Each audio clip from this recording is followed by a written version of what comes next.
What's good, folks, family, friends, loved ones, enemies, frenemies, wizards, witches, muggles, mudbloods, people of Middle-earth to another episode of Disguise Coverage, the only podcast that gives you an equal amount of blueberries in each muffin and is presented by the best pizza in Buffalo, New York, and that is One Pie Pizza. Find the online menu in the episode show notes, whether here on YouTube or whichever podcasting app or platform you are listening to this show on. I am your host, Anthony Prohaska. Find me on Twitter at pro__ant. That's pro, 2 underscores, A-N-T.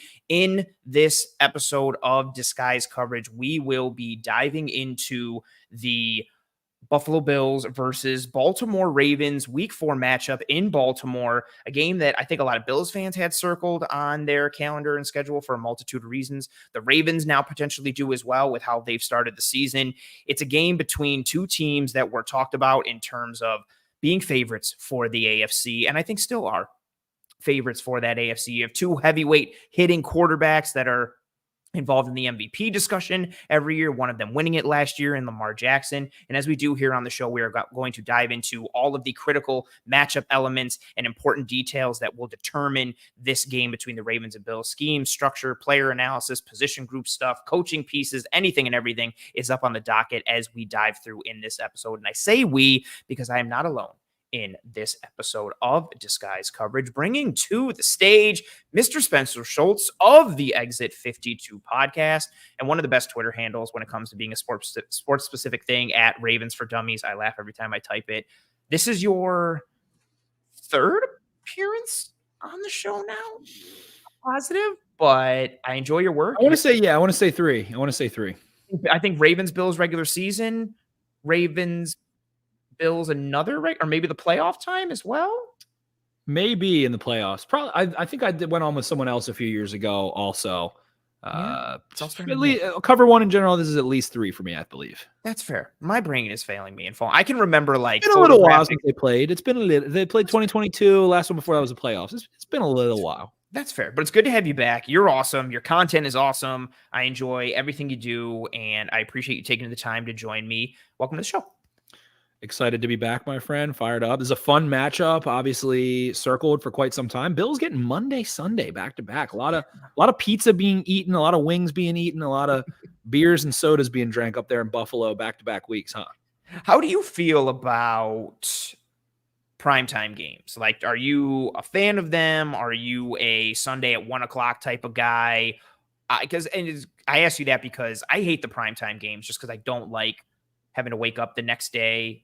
And I just always, and then from a content creation perspective, like I hate this week. The Monday night game is killing me because I'm trying to get through all the stuff from last night and then prep for this show. And then I have another show Wednesday. So I'm a big proponent of Sunday, 1:00, let it roll and just be that. So, primetime games are cool, but traditionally I gravitate towards the Sunday 1:00 games. How do you feel towards the primetime games? You a fan of them? Obviously you've seen them for a while. It makes it tough to do content, but I am a primetime football nerd. I don't know when the last time I didn't watch a Thursday, Sunday, or Monday, or Saturday, or Friday night football game was. I genuinely don't know. It's been, I would have to ask my girlfriend somewhere around here. Hey! 5 years, I don't know. I love primetime football. It is my favorite, especially because I feel like it's the one time where you just sit and watch one game. And last night there were 2.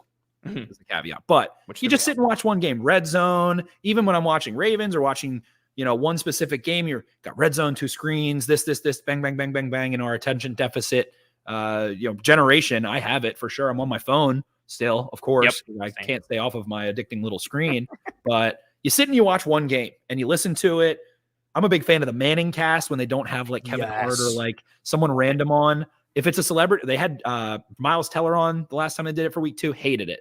Bill Belichick on, fantastic. I love when it's just Eli Peyton or like another quarterback or something. That is one of my favorite things to watch. Yeah, I am. So a couple like caveats to it. I love Sunday night football games because they just feel I'm still thinking back to when I was a little kid and like NFL primetime with Tom Jackson and Chris Berman led into the Sunday night game. And I feel like Sunday's kind of overtaken Monday for the primetime action, but I love Sunday night games. Monday night is still fun, but you mentioned an awesome part. Like I love all the little additives now. I love the Manning cast. I don't like games on Thursday nights, but I love Amazon Prime giving me the all 22 angle and all the little bells and whistles that come with it, where they're highlighting guys that are open and guys that might come on the blitz, and they got real-time data and stats that are tied into it. Like, all those bells and whistles definitely make it fun. And it's been nice to see a bunch of that for the Bills now with that Thursday night game against Miami. Then they have the Monday night game against the Jags. And now here we go into week 4, Sunday night, prime time against the Baltimore Ravens in Baltimore. And Spence, the Ravens are 1-2 at this point. I think a game that they easily could have won to start the year against Kansas City, and then a game that they gave away against the Raiders. They almost give another game away against the Dallas Cowboys after just grinding them into the dust for the first 3.5 quarters, almost completely 4.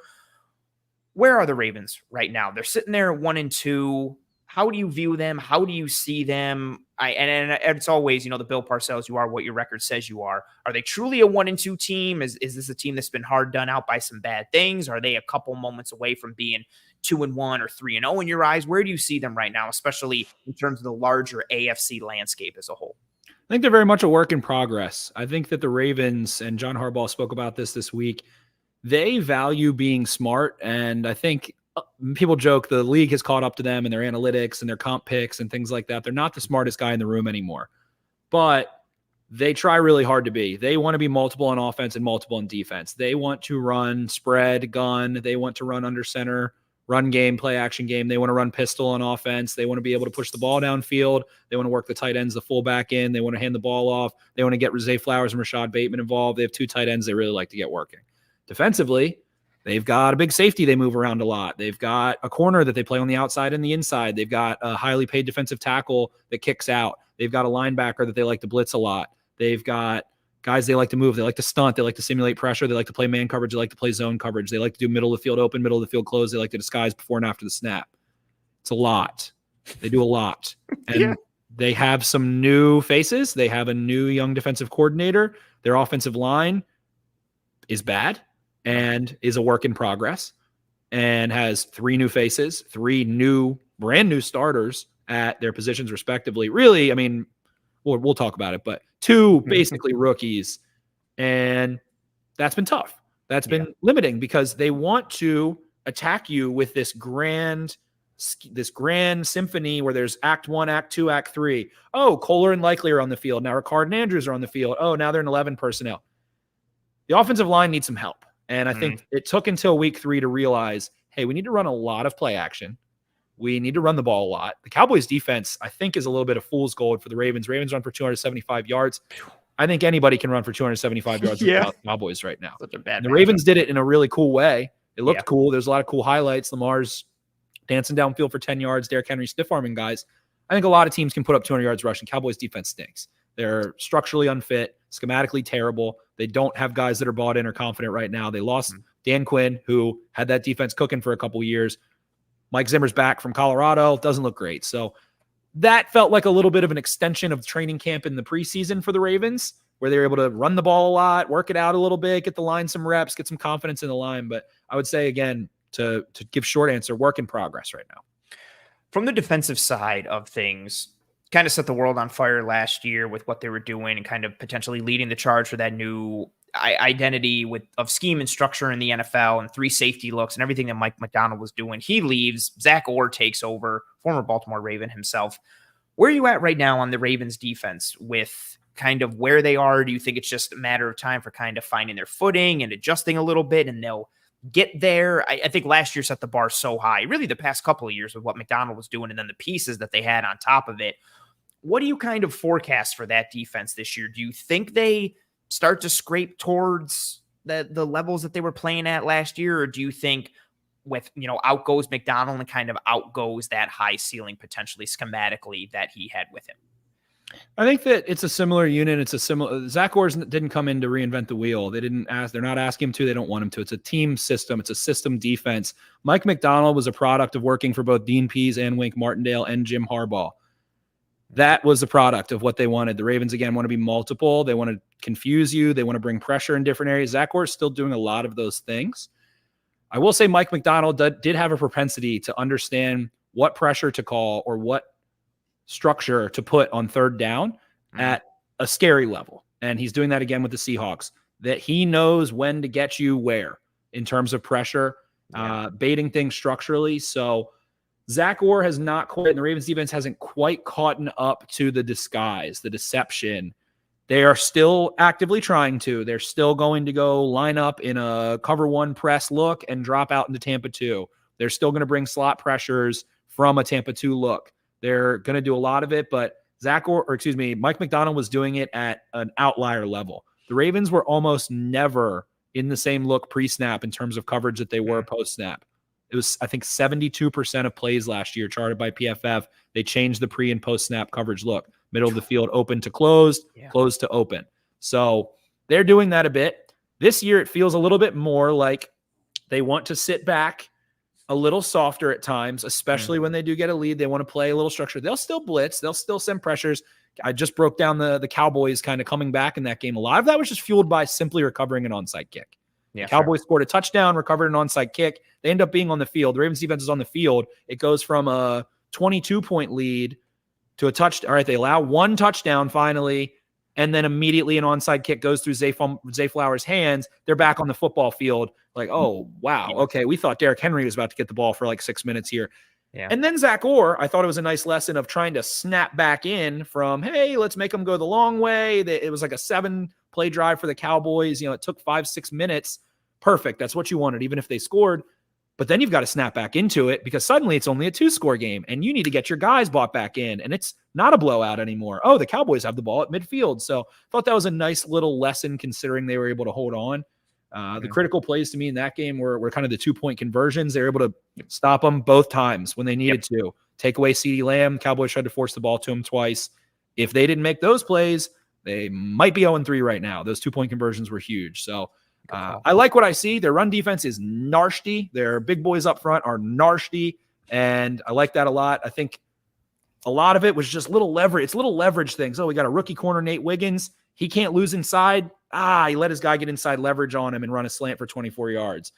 Oh, Marcus Williams, it has to motion out, and it's suddenly man coverage on one side. He can't lose outside. Oh, he let his guy get outside. Just bad little leverage technique things that are kind of, it was a good learning point in many ways, but yeah, they're definitely, like I said, work in progress on just those little tiny things. I love the 2-point conversion piece that you mentioned because I thought that was so huge in especially in games like that where it feels like the other team is kind of building momentum, but you can just throw that wrench into the works a little bit. And they kept doing it with that 2-point conversion piece. It was just like, no. Like, just pump the brakes a little bit, Dallas. Like, we're going to kind of keep you at bay a little bit. And then they had the ability to kind of close it out at the end. They're just I really just loved what they've done schematically, really what they've been. Even I know Greg Roman and his offense and everything, but I've just loved their identity for so long offensively with like, hey, we've got this unique guy at QB. We're just going to lean into it. And it's funny now how in different ways, the rest of the league is like, the too high world and all these answers. So it's like heavier personnel and bigger bodies and the marriage of the run and the pass. And the Ravens have been like, well, we've just been pretty much doing weird stuff for forever with Pat Ricard and all of our tight ends. And, we're fine. We're just going to keep doing what we've been doing, except upgrade our pass game a little bit with Todd Monken. And then, the defense, the defensive side with the pieces and or taking over and McDonald. And I don't want to spoil too much because some of that is in my points here, but yeah, spot on with your pieces and your analysis kind of leading us into this conversation where we will break down the critical elements that will decide Bills versus Ravens. For those who don't know and are playing at home, watching live now, what Spence and I are going to do is we're each going to give our top 3 elements that will decide Bills versus Ravens. It could be schematic or structural. It could be an individual player versus player piece. It could be coaching. It could be a position group.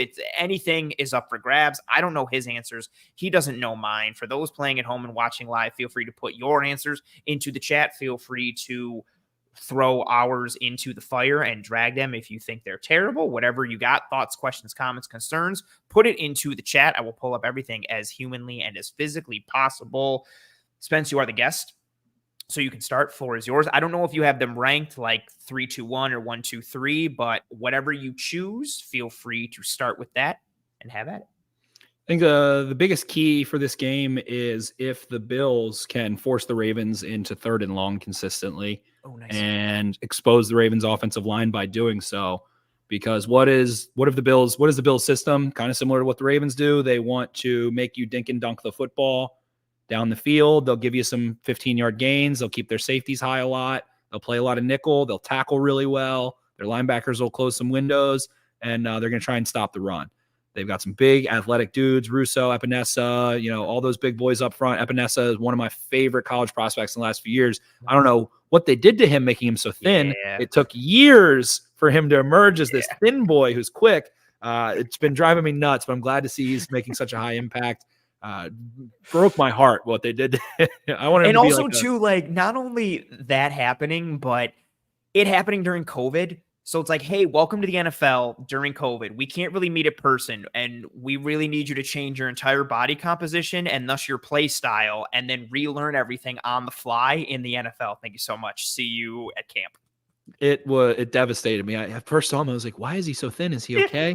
Oh my gosh, why is he not playing any 3-tech? Oh my God, he's only playing outside linebacker. Okay. But to their credit, it worked. He is playing lights out. Him and Rousseau, another guy that needed a little bit more development maybe. But those dudes, Von Miller being a pass rush specialist now, bringing the juice on third down. Against the Ravens offensive line that is piss poor. Their right side of their offensive line is I'm dumbfounded watching them. They have better options on their roster. There's a weird situation going on with the Ravens right now. They had drafted a right guard 3 years ago named Ben Cleveland. He's played in 5 games. He's been pretty damn solid every time. Played against the Dolphins last year, let up no pressures, no sacks. Ravens score 50 points. Plays against the Steelers, the highest, PFF grades. You can, do what you want with them, but he's the highest rated blocker on the Ravens in that game. Suddenly they have Daniel Faalele, who I loved as a prospect as a tackle in Greg Roman's offense. I was higher on him in Greg Roman's offense than maybe anyone on the internet. I had a second-round grade on Faalele as a tackle. Played against the Bills last time they played. Had to play tackle. Ronnie Stanley's out. Had some nice blocks against one Von Miller late in that game. In his first game. It was actually the first time he ever started left tackle. But he is a 6'9", 380-pound guard who has slow feet and hasn't played guard before ever. He was late to football. He doesn't see stunts coming very well. Their right tackle is maybe 305 pounds, 6'3" with short arms, and he's a very nice player. He's a swing tackle. He can play some center. He can play some guard. He's a great 6 guy to have. But they have a really good right tackle that they just drafted who's shown some really nice flashes for a rookie. It is tough. Developing rookie offensive linemen is Spencer Brown is an example of that, who I did also love in the draft. Takes some time to develop those big uglies on both sides of the ball. But, man, if you can get the Bills pass rush cooking on third down against those guys, Lamar has been doing his best Josh Allen impression, not taking sacks. Yes. But he is not Josh Allen when it comes to not taking sacks. There's no one who compares to Josh Allen in sack avoidance, and that is what is so devastating. So the Bills are a little bit more comfortable playing that third and long game. It's a little tougher to actually corral Josh Allen and get him down and make him throw the ball away. The Ravens are not quite capable, in my opinion, of consistently being able to protect Lamar Jackson unless you're keeping in a guy or two, and then you're limiting your routes, and the Bills are sound disciplined on the back end. They've been running the same system for years. So third down for the Ravens, third and long passing situations, it's going to have to be Lamar making superhuman plays. And if you want to rely on that, you're going to lose games against a really good Bills team more often than not, in my opinion. I love your point.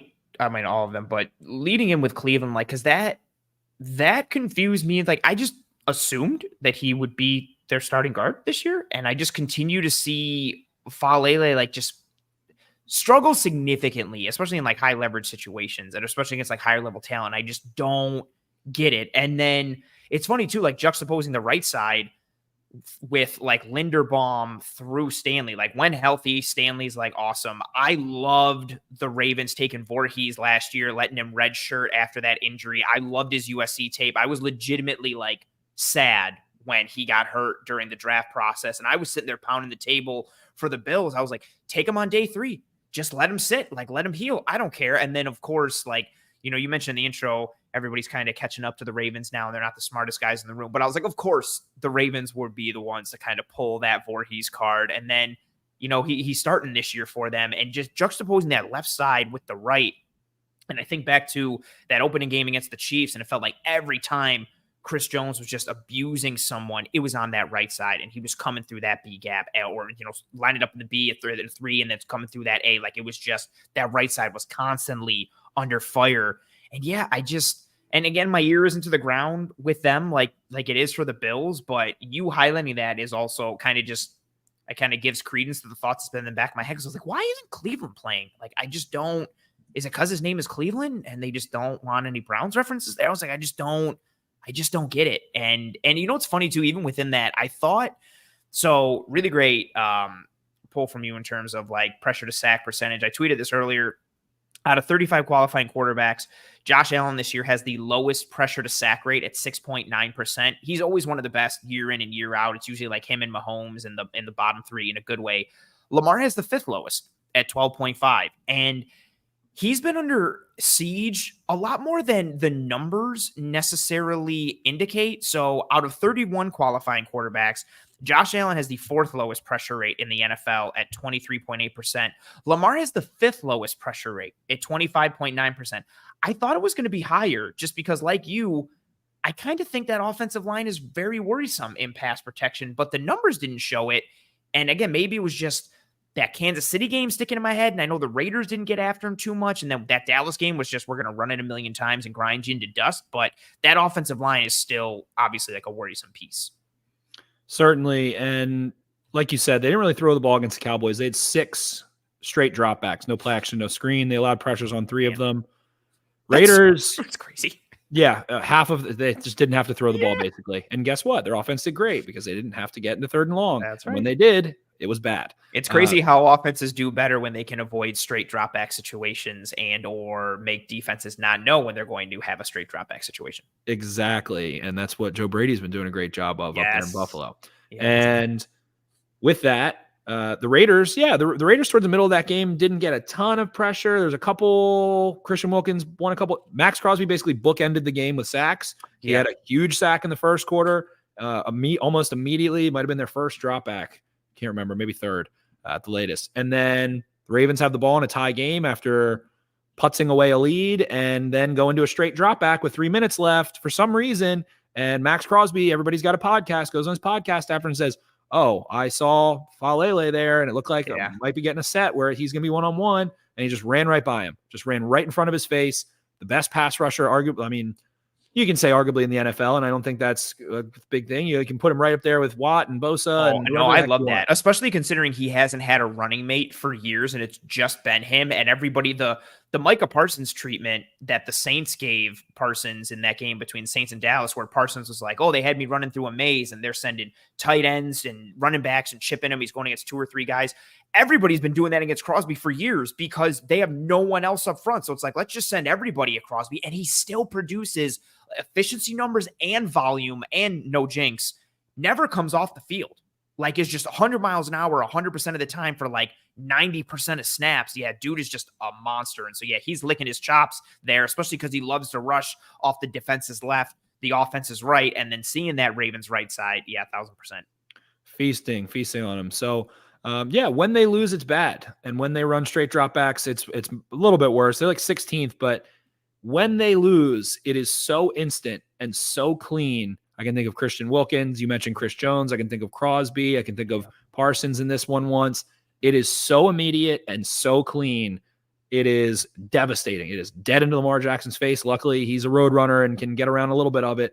And like I said, he's doing his best Josh Allen impression because Lamar has never been, he's elusive and makes a lot of plays, but he has taken a fair amount of sacks as well. He has struggled to just kind of kill the play a little bit at times. And because of that, he also makes a lot of great plays too. So it's not the end of the world, but he's a little older now. He's in year 7. Josh Allen, Lamar Jackson, year 7. Crazy to say.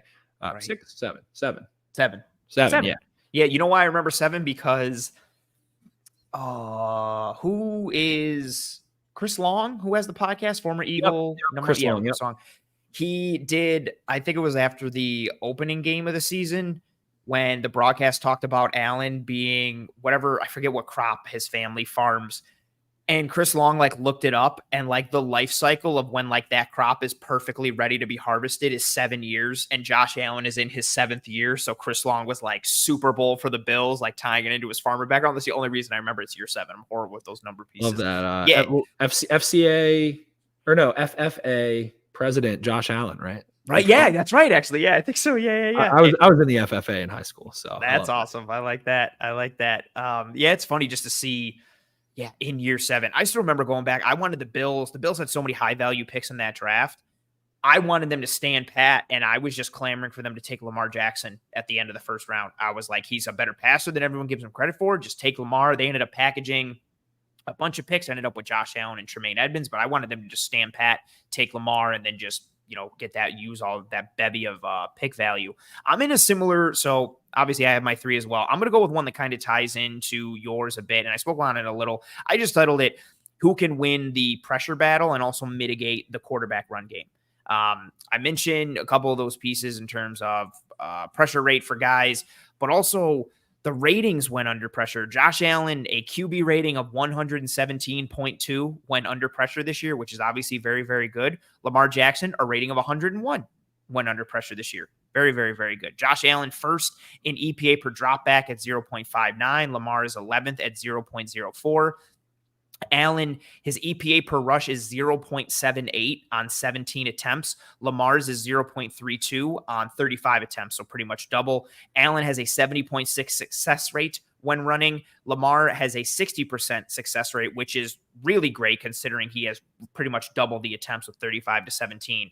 Add in the design run game for Baltimore, which you know all about. It's just so filthy. And I really like the 1-2 punch of Derrick Henry and then even Justice Hill, like his speed back there and what he adds. And I'm thinking immediately back to the Cowboys game. I think it's on the first drive, and they run a little QB GT counter bash read, and Lamar gives it to Hill, and he's just right around the edge. Defender comes close to getting him, and he's like, no, goodbye. And he gets to that sideline and scoots up, and Wilson clocks him, but it's like 20-something yards downfield.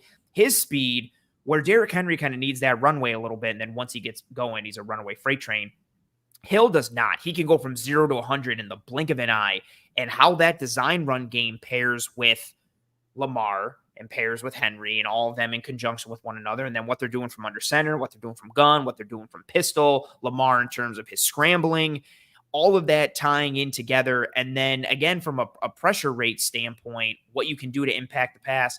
Neither of these teams crushing it right now in terms of pressure rate. The Bills are 18th in pressure rate right now per Next Gen Stats with a rate of 30.8. The Ravens are 22nd at 28.9. So pretty similar in terms of pressure rate. But like you mentioned, the Ravens line a bit vulnerable on that right side. What do you get from Von Miller, who loves to rush off the offense's right, defense's left? Rousseau likes to do it as well, but they've been flipping him more to the other side this year. What do you get from that edge production? How much do you get from the interior with Daquan Jones and Ed Oliver if you are the Bills? And then on the flip side, the Bills' offensive line, I mean, I think they're a good group. Louis Riddick Monday night called them the best offensive line in football, which I think is, in a good way, crazy high praise considering you've got lines like the Eagles and the Lions that are still out there working and several others as well. But this group, Deion Dawkins gets a contract extension this offseason, has one of, if not the best snatch traps in all of football. David Edwards, a very competent, solid left guard. McGovern moves to center. He's been solid. Torrance is in his second year and still plugging along. Spencer Brown, who you alluded to, finally seems to be scratching some of that surface. But they're getting national recognition in a lot of ways for what they're doing in pass pro, their diversity in the run game. I think that's a huge part of this offense. You have an offensive line that can pass pro, and then the run game can block zone, can block gap in a variety of fashions. You want to run all the tackle wrap and tackle pull stuff? Cool. You want to run duo? Cool. Like they lean into duo, mid zone, and all the tackle pull stuff, whether it's tackle wrap like dart or it's tackle long trap stuff. That all works for them so well. And it's a testament to that line. But, and this is going to tie into one of my points later, Ravens got some horses up front, especially with Justin Madubuike. Like, what does that look like with everybody kind of butting heads on both sides? Who can control the trenches? Who can try and make the other quarterback a little more one-dimensional? What's the pressure rate that we see? Because, again, neither defense, for as successful as the Bills have been this year, not crazy great numbers in terms of pressure rate and what they're doing on a snap-to-snap basis. And again, some of that is influenced by the volume. They get ahead. They've been ahead of so many teams this year, these first 3 weeks. So it's a ton of passes. So the game script kind of changes some things with how much sample size there has been. But yeah, I'm really interested to see who can control the line from a pressure rate standpoint and who can mitigate the legs of the other quarterback, whether it's scrambles, whether it's by design, and try and make one of these dudes, I would say solo dimensional, but that's not a thing. Make them one dimensional, which honestly isn't too crazy because Lamar is also good from the pocket, just like Josh Allen is, but you just can't let these guys get it going with their arm and their legs because you'll die a really fast and brutal death. Certainly. And one of the big questions I have in that regard is we watched the Ravens come out this past week against the Cowboys, who don't really have a dynamic run game. They don't have a line that's firing off the ball cohesively and in rhythm, and James Cook and Josh Allen in the run threat. And they played Nate Wiggins on the outside. They kicked Marlon Humphrey inside and had Kyle Hamilton play a little bit more from depth. And against the Bills, I saw someone tweet this. I love this about the Bills. It said, it's like the Bills built an entire group of pass catchers out of slot receivers, which works so well in today's NFL. Oh, yeah. Who said that? That was a good one. It was somebody notable. Good call. Like Steven Ruiz or something like that. Yeah, something. Yeah, it was a good tweet. Good call. And it made so much sense. And, with that, the Bills playing in rhythm, and they've embraced their run game and embraced Josh Allen's force multiplier in the run game and being able to win underneath really well and quickly and negate pass rush and things like that. So my question I just asked, I was doing, we do a weekly kind of midweek episode called the Jumbo Set, where we go between the two games, Cowboys game and a Bills game this week. So who's going to tackle Josh Allen? I mean, I think he is, we talked about the sack avoidance, but in the red zone, I mean, no one can tackle him. No one can tackle him. He's a moose. He is a freak. He's the freakiest of the freaks. And, Lamar does it with, juking and stuff, but Josh Allen can plow into the end zone. Like in the red zone, it's a really big issue. When he plays better defenses, it's a big issue for those defenses. There's not someone who can stop him. So I was like, okay, well, Odafe Owe, I don't think so, is really going to beat up on him. They're kind of the same size. Yeah. And Odafe Owe is a little skinnier. Yeah. Kyle Van Noy is quick, but he's older and not that quick and is still smaller than Josh Allen. Justin Madubuike, sure, but he can't catch him in a dead sprint. Mm-hmm. The other guys are bigger.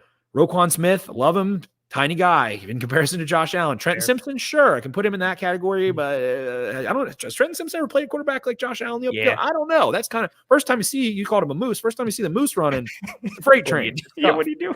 So there's Kyle Hamilton. I mean, sure, we haven't seen those two kind of clash horns. Kyle Hamilton had a nice day tackling, but it's just a serious issue. You can't get the guy down, whether it's in sack avoidance, like we said, whether it's in the run game. If he wants 2 yards, I have not seen him fail to get those 2 yards very often, especially in space. So it's a big problem. I don't know how the Ravens are going to deal with it. Like I said, I would imagine you have Hamilton play a lot more nickel and take Nate Wiggins off the field and kick Marlon Humphrey back out and see if you can get a bigger body like Hamilton and Simpson and hope that Roquan Smith and those 3 guys can kind of corral in space. I expect a lot of slot pressure to try and force Josh Allen to his left because he's so lethal when he can just throw using his separation of his upper body to the right. He can do it to the left too, but to the right, it's a big deal. So I love that point. And anyone who has to tackle Josh Allen, good luck, man, on any team, any day in the NFL. I love that point from you because I juxtapose it with schematically. I think the Ravens with their personnel match up well with what the Bills are. The Bills have this 11 personnel grouping and 12 personnel grouping that are kind of mirrors of one another. Like both groups can go spread and be true spread, or they can go condensed and they can mash you.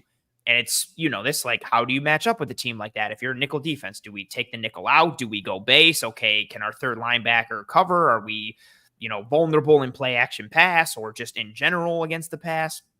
The Ravens have just natural built-in answers to all these questions with their safeties, with Roquan, with Simpson, like even with what they can do with their corner spots. And so I looked at that and I was like, well, the Ravens actually match up well because of what they can do. Like, okay, cool. You want to go 12 and go spread or condensed?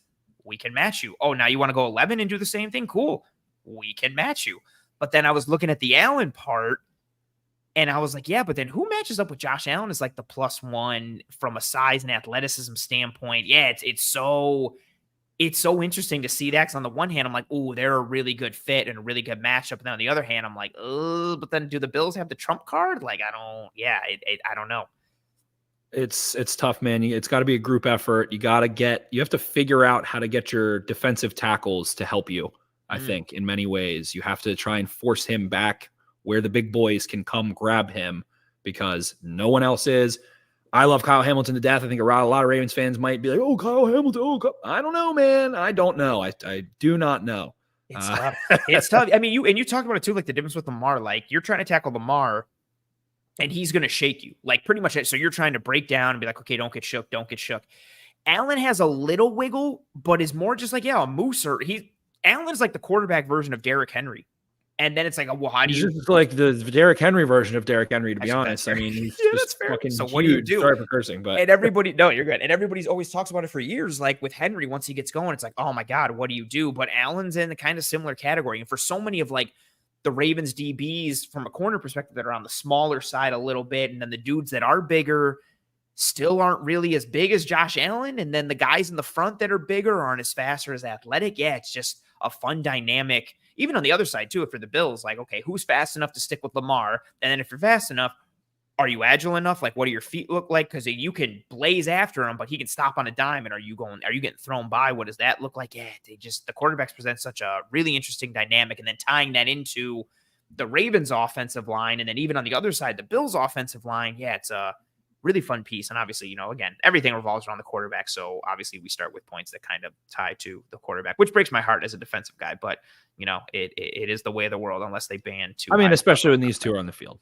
That's 100%. Yeah, it's must. And again, this makes sense for a primetime game. You got two MVP candidates, two of the best at the spot, same draft class. Bills fans hate Lamar because he won an MVP last year over a guy that they thought Allen should have.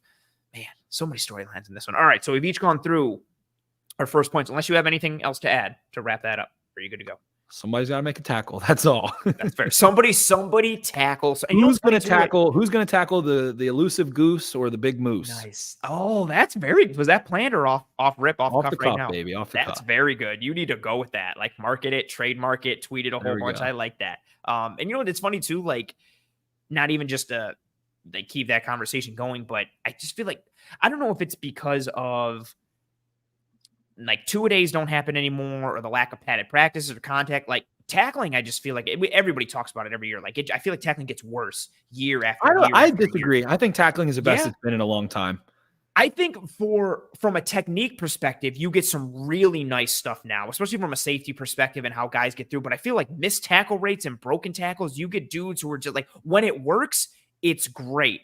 When it's not, it's ugly. You got guys throwing shoulders and guys just coming in high, and it just seems like herky-jerky, especially in the early part of the year, I'll say. Once like October and November gets around, everybody's like, okay, we've been playing real football for a while. But I feel like when the season starts, everybody's like, oh, man, we're not in shells and shorts anymore. We don't remember how to tackle. And then as it goes through, it gets a little better. But we will see. All right, second point. Floor is yours. Whatever you got, have at it. Can somebody on the Ravens pass catching group, you're probably going to look mostly at Zay Flowers, Nelson Aguilar, Rashad Bateman. Can somebody get over top? If somebody can get over top, I think that I don't think the Ravens can win this game. If you get into a contest with the Bills, and the same question applies to the Bills as well. Like we said, can they get MVS, long leg, stride? Can they get somebody trucking downfield, take the lid off a little bit? But I don't think you can play the same game the Bills want to play. The Bills want to play their nickel, want to play their conservative kind of defense with a good front that can get pressure and make you go the long way. The Ravens kind of do too. I think the Bills are better at that game. And I think Josh Allen and Joe Brady's offense are very good at that game. Derrick Henry just going through, I don't know, this is dumb, but Derrick Henry's played the Bills a few times, 5 times. He's only ever really hurt them once. That Monday night game. The Monday night game, Henry had like a 76-yarder, a 13-yarder, scored 3 touchdowns in that game. But there was like 2 egregious holding penalties on that play, on that huge 70-yarder, but I don't want to abolish holding. There's a take for you. Let's just get rid of holding. I can't take it anymore. That's fine. But then no roughing the passer anymore. And just full on holding and full on violence every play. Then we'll just go back to it. I can't deal with the holding. I can't deal with the holding anymore. It's gotten. I'm getting old. I think I'm just getting old. I just we're reaching our boomer phase. Penalties anymore. Just get off my lawn. So egregious. It needs to be egregious on a run play. It needs to be very egregious to throw a flag. Let the big guys in the run plays. Come on, there's holding every play. It's every play. Fair. Somebody's grabbing jersey, twisting, they've got a shoulder pad. But I digress. If you want to play the game that the Bills are playing and don't generate any explosive pass plays, which the Bills limit very, very well and have for a long time, I don't think the Ravens can walk away from this game victorious. You have to loosen that defense up by hitting something over the top. The Ravens haven't hit anything over the top yet so far this year, really. They have not generated explosive pass plays on air yards, 20, 30 yards downfield. Has not been a thing. They haven't really tried to. I I love Zay Flowers. I love the separation he can create. I love his speed. He just isn't a really big guy. Yeah. He's just not the biggest dude in the world. And sure, Tyreek Hill isn't either. But it's He's just thicker. He's thicker than Zay, though. Zay is small and also kind of. Tyreek is just more rare overall. He's just more rare. He can run a ball down a little better than Zay Flowers can. Zay Flowers can okay, but I mean, Bills don't really let up. There's not a lot of blown coverages on the back end of the Buffalo Bills. There hasn't been in a long time, and McDermott's defense and what their DC has been doing there for so long. So it's tough. And I have the same question for the Bills. They've been able to generate a few, but again, it's not really these deep shots. The Ravens haven't really let up any deep shots against the Chiefs. Kyle Hamilton blew a coverage. Marlon Humphrey just sat there and let Xavier Worthy run by. Sure, but haven't really seen that since. The Cowboys weren't bombing the ball on him. The Raiders were making some sideline toe tap things, but it's not like these big back-breaking plays that are 40, 50 yards. I just don't think the Ravens can walk away from this game with a win if they can't get the Bills defense to soften up a little bit. And I keep waiting for someone to attack the Bills safeties because neither Taylor Rapp nor DeMar Hamlin are, and I see your face there. Neither of them are the most athletic or fleet of foot, but what they are is a good fit for Sean McDermott's defense because they're responsible. They are where they are supposed to be. They take away routes well. They know where their landmarks are, especially in spot drop, but they communicate well. They understand what their rules are for match coverage stuff. So they all function really well with doing, everybody does your 111th and you're a cog in the machine type of deal. But I keep waiting for two things. I keep waiting for a team to stress the safeties because it's hard to stress the corners. Christian Benford is tremendous, and I think people are starting to kind of get that a little bit. Even amongst Bills fans, there was a loud and strong contingent this offseason and even through camp that was like, I think Elam should rotate with Benford. And then Elam had a great camp, and it was like, maybe Elam is CB2 because Douglas is the one. Benford has been great to start the year. He's been the Bills' best kept secret, really, since he started as a rookie coming out of Nova. And then Rasul Douglas still playing at a high level. They're both good. But the safeties, for as responsible as they are, and as smart as they are, and as communicative as they are, again, they are limited a bit with their athleticism. So can they be attacked there? And then I also wonder, I keep waiting for the other shoe to drop with the linebackers. You're missing Matt Milano. You are missing Terrell Bernard. At some point, is someone going to take advantage of Dorian Williams and Balin Spector? Are you going to force them to have to fit the run consistently? Are you going to take advantage of them with misdirection or eye candy and presentation with the pass game, whether it's play action or motion or any type of deal? I thought Miami would do it a little bit once Bernard went out. They didn't. Jacksonville is just an absolute disjointed mess when it comes to offensive football right now at this point. But I look at the Bills who are without Taron Johnson. Their entire second level is not their starters. Taron Johnson's out. Matt Milano's out. Terrell Bernard is out. We'll see what happens with Bernard and Johnson going forward. But with what the Ravens can do in the run and what they can do with their tight ends and then Ricard and how they can function in all that heavy world, I wonder how much they look to mash the Bills defense a little bit and force them to bring a third linebacker, because the linebackers, the depth is already being tested. Do they try to test that further or put Cam Lewis, the backup nickel, in hell by trying to make him fit the run against the tight ends and Ricard like regularly? And then if they can stress them at the second level, I think that can lead to stressing the safeties at the third and creating that opportunity to kind of get over the top a little bit with pure speed, like someone like Zay Flowers, for instance. I think that's a really good point, and it ties into just how, like, if I'm the Ravens, that's how I'm attacking the Bills. Like, I am going to go heavy early and stress the hell out of the second level and then tie that in to open up the pass, especially if I can get you to walk a safety down. I'm just sending Zay Flowers on a post all day. I don't care who the single high safety is, like, because I'm going to hope that I'm going to have that inside leverage. If the Bills are playing cover one, I know I got that. I think Zay can run away from one of the outside guys and get over the top on that middle of the field close safety, or I'm running a Yankee concept all day with the over and the post. I'm trying to get someone to bite and someone to run away from someone, stress that second to third level connection. I'm just waiting for somebody to do it at some point. Very, very, very well said, my friend. I saw a comment here that said the Ravens have allowed the most 20-plus yard plays in the NFL. That is true. The Ravens have only allowed one completion over 30 air yards so far this year, 1 for 6. So a lot of it is over the linebackers before the safeties. Where do teams need to attack the Bills? Over the linebackers between the safeties. And again, I just don't think if you play that game with the Bills, who've been playing that game since Leslie Frazier was there, since Sean McDermott took over, they're a little more confident. And I think just they've been doing it for so long. It's so consistent with McDermott. I think if you get into their game, which is kind of how the Ravens have been playing, and you can't get that shot in, I don't know that you're going to be able to I don't think you're going to outbill the Bills in that way. Nice. And again, that system, like you talked about, and all the coaching continuity, it's the reason they seemingly year after year, kind of no matter who gets hurt, they're just like, okay, cool, we'll just plug in our second or third safety. Okay, we'll plug in our third or fourth corner. And they're able to just kind of toe the line at worst, but they're able to really mitigate any vulnerabilities, even when the depth guys go in, because their system is sound. The players they bring in, they coach up the hell out of them, and they raise floors and they raise ceilings. And you just see this kind of rotating cast of, okay, whatever, like just take this guy off the street, plug him in, coach him up for 2 weeks, he'll be fine. Yeah, and just can you stress them in that area? Similar to the Ravens. I like that point. I like that a lot.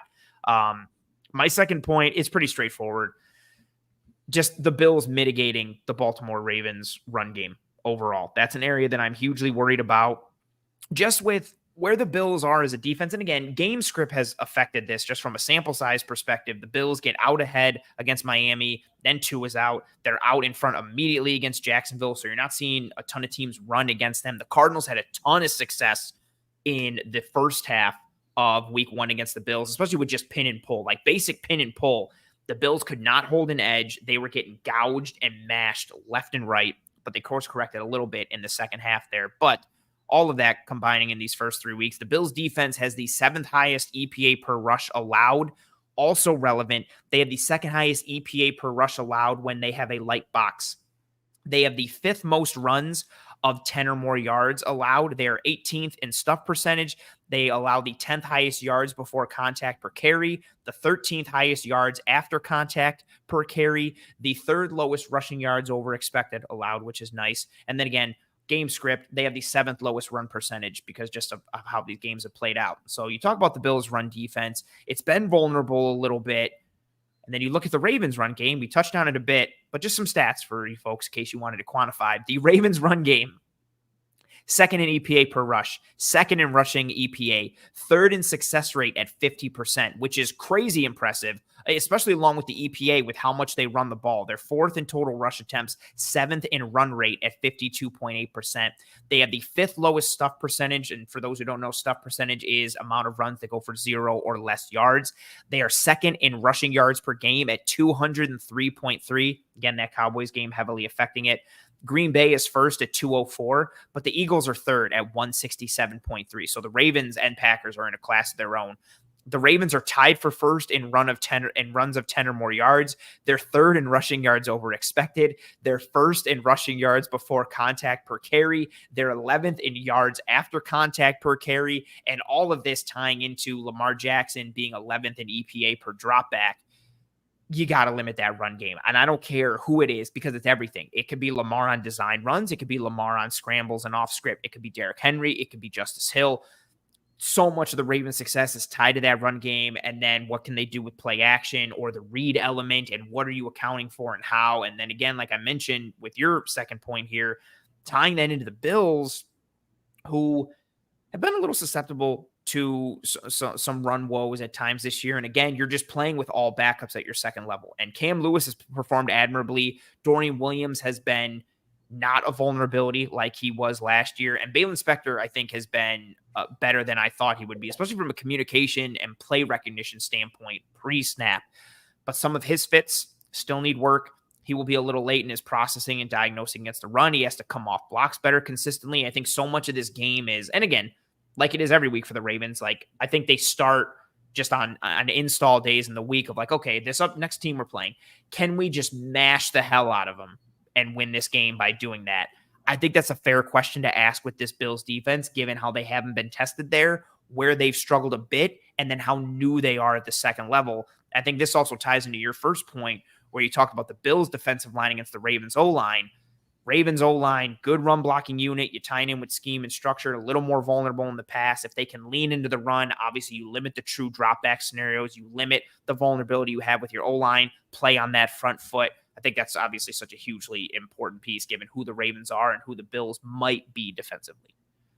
Certainly, and it was just running through some numbers. The Bills, on plays that have a puller, have allowed 4.9 yards per carry. Against zone concepts, they have allowed 2.8 yards per carry with a 26% stuff rate. That's second best in the NFL. On plays to the outside the tackle, off the tackle, C and D gap, Bills been really solid too. So Derrick Henry, we talked about. The Bills have really only had trouble with him once. Part of that was on a very, very long run. One long run, which, hey, if you can get Derrick Henry on one long run, a lot of times that'll do some damage and help your cause. So it looks like the Bills definitely have been a little more susceptible. A lot of that was probably the Cardinals, like you mentioned, I imagine, who do run a lot of man gap concepts, counter and pull guys and option, all of those things. So, and who are a good offense, and I think people are starting to realize that a little bit with how they performed to start this year. Yeah, they gave the Bills defense fits in that really the first 2.5 quarters. They certainly did. So specifically looking at the Ravens gap game, running the bashes, running the counters, running those kind of things. Those linebackers mentioned, I don't know how Sean McDermott does it. You mentioned Bernard, I think one of the most underrated linebackers, especially in coverage in the NFL. And he's even out as well. So, how are they getting that level of play? Something we have seen the Bills typically do is scrape exchange in option run stuff. They typically have the defensive end or the read defender crash and try and get one of those linebackers to scrape over top for the quarterback. So can those linebackers go make those plays? That'll be a big deal there. And Bills have been tough against zone. I did not realize. Haven't watched a ton of their defense under that lens yet. But man, I think it was 1.8 yards per carry against zone. Yeah, but again, too, sample size like affected. Like they got the 7th lowest run percentage against them. They're not seeing it a ton. But to your point, like if I'm the Ravens, I am like what I mentioned earlier. Like I'm throwing, QB bash, GT counter regularly, or whether it's like attaching the read element to it. I am stressing the Bills with any level of gap that I can, or I'm really trying to create vertical displacement if I can, which is tough inside because Daquan Jones is a horse, but you can displace Ed Oliver from time to time. What makes it so hard to run against on the outside, Greg Rousseau, one of the best run defending defensive linemen in football, not just edges. He almost shuts off a side by himself. And then because of that length, reminds me a little bit of Terrell Suggs to be a little too on the nose, and then the run game, he's good against screens too.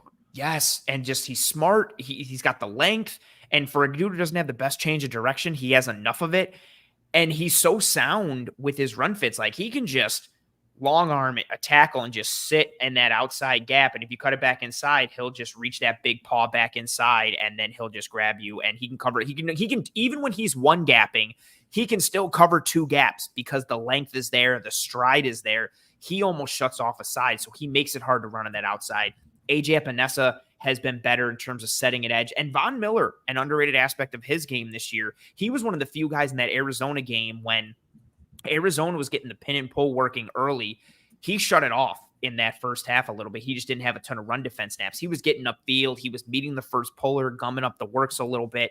And so to your point, if I am the Ravens, I'm throwing some jet motion and some orbit stuff, and I am making you have to make your eyes go left to right and right to left. And as you're doing that, I'm creating some mesh point between Lamar and Derrick Henry or Justice Hill, and I'm making you have to read 2 or 3 things in the blink of an eye while hopefully one of my offensive linemen is, creating displacement on a double team. And then while your linebackers are trying to process, they're kind of sitting there. So we're staying on that double team. Then they trigger, we're climbing to the second level, and we're gashing you like that. I really look for a lot of gap scheme stuff in this game because of just what the Bills have been, how they've succeeded, and then how the Ravens kind of operate. I really think it could work for them.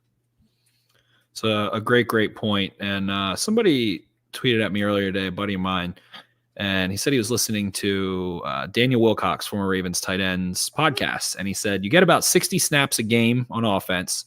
20 of them are going to Henry. 10 of them are designed runs for Lamar. Probably 5 to 10 of those are going to be a broken play where Lamar tries, scramble drill. Yeah. Same thing with Josh Allen. 5 or so are probably going to be designed touches to Justice Hill, maybe a little more, maybe a little less. And that's going to, Zay Flowers probably going to get 5 to 7 targets.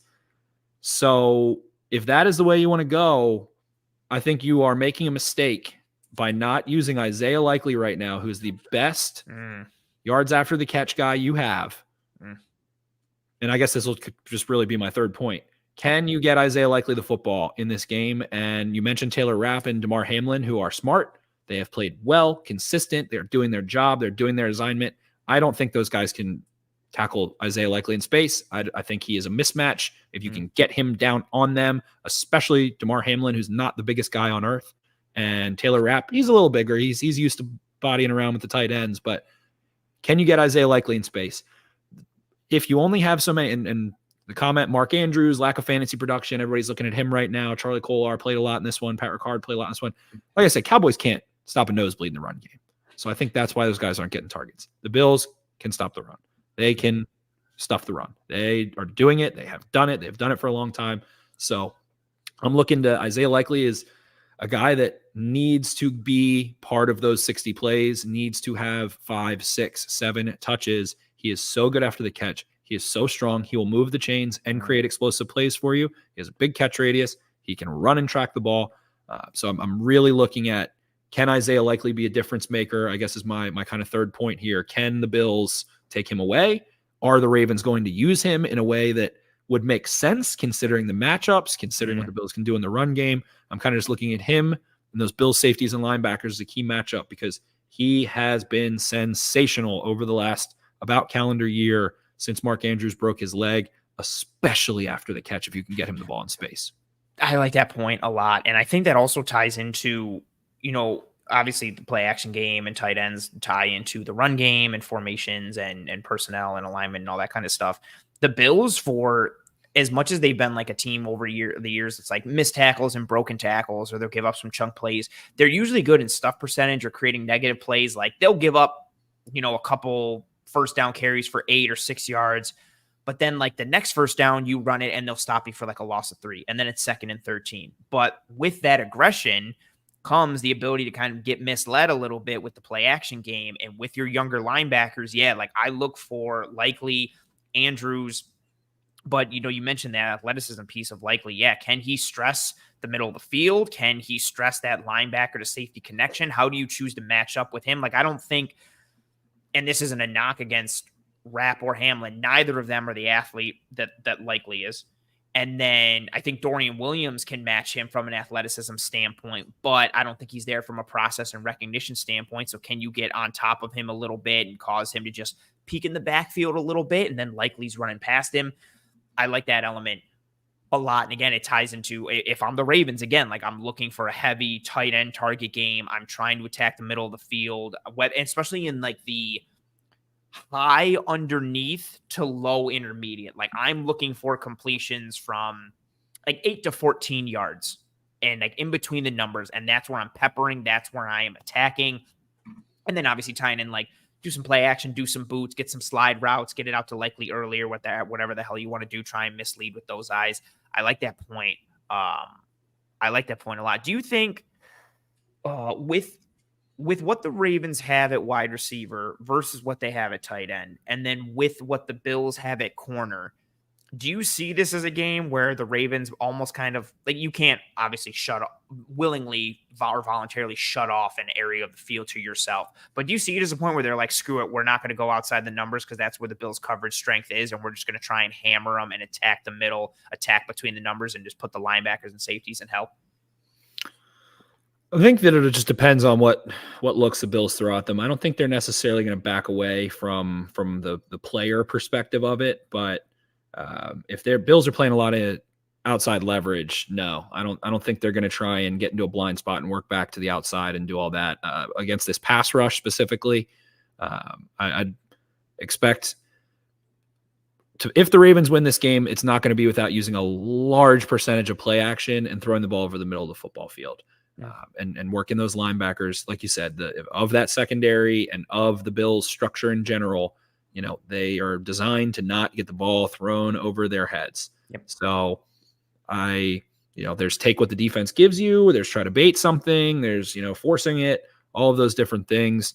And like we mentioned, I don't know that the Ravens will be able, maybe they can play a similar game. It's Khalil Shakir and the tight ends on the Bills that are catching a lot of underneath, a lot of motion. James Cook's such a big factor out of the backfield and what they do in the pass game.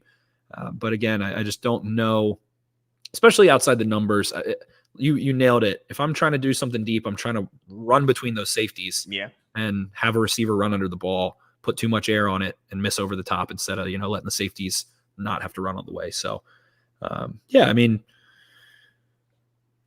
I think it's kind of attacking the flats a little more with the backs, with Hill, with Likely, those, but I don't know that it's the receivers trying to work the intermediate deep area of the field. That's what the Bills are known for, trying to bait those throws, those honey hole throws. They love to try to bait them. Rasul Douglas has made so many of those plays, baiting those throws, running back underneath of it, sinking underneath. Yeah, exactly. So if you want to take the cheese, you're probably going to pay the price, especially against Rasul Douglas, who's just become a bandit doing those kinds of plays. Good call. Oh, I like bandit. That's a good one too. You're nailing these ones tonight. It's funny too with especially the whole too high conversation now, and the Bills have been at that for so long. Like, you can attack those with a good speedy receiver who can run a post. The issue is that's a downfield route, a little longer developing. You need to pass protect for that. So can the Ravens hold up long enough in pass protection to be able to hit that kind of post and take advantage of their speed and the lack of athleticism and speed for the safety group? Or does it have to be on play action only? And then, you mentioned this in kind of a one-liner earlier. Then you're tying that into, okay, well, how many dudes are we keeping into pass protect versus how many guys are we getting out into the route distribution? The Bills aren't a heavy blitzing team anyway. They'll throw out some 5-man pressures here and there, but when they're blitzing, it's really just a sim or a creeper, which is still only a 4-man rush. So they're really keeping numbers and coverage all the time. So if you're keeping in a 6th or a 7th, and you're only sending out 3 into the route distribution, you're going 3 versus 7 regularly. And then how are you tying that together? Are you're basically running flood concepts or sail as much as you can? Because if you're just going 3 versus 7, you're outnumbered. Where did we just say you didn't want to throw the ball? Outside the numbers. There you go. You didn't want to throw those smashes and those sail routes, because that's where those corners live in trying to bait it. And they'll live with the 11-yard gain and hoping everybody goes and tackles if they try to sniff something out. So it's a tough one. And man, I mean, kind of just talking back to your original point, now that we talked through this game, it's just it just feels like it's going to be a lot of Lamar running around and a lot of Josh Allen running around, and who can run around a little faster, a little longer, and make a couple more plays in the fourth quarter. What happened last time these teams played? Josh Allen was scampering around. The Patrick Queen tried to go catch him down the sideline on a big play late in the fourth quarter. And we talked about who can tackle, man. And it's just, I feel like I'm talking about the same thing again. And I don't know that this game looks terribly dissimilar from that game. I take that though. Prime time, give me Allen and Lamar just playing backyard football and doing crazy unicorn stuff. Give me Lamar shaking dudes and being the most electric dude on the field, and give me Allen being an alien unicorn moose and just running through dudes and hurdling. Give me all the chaos and the navigation of that. I like that element. That's very good.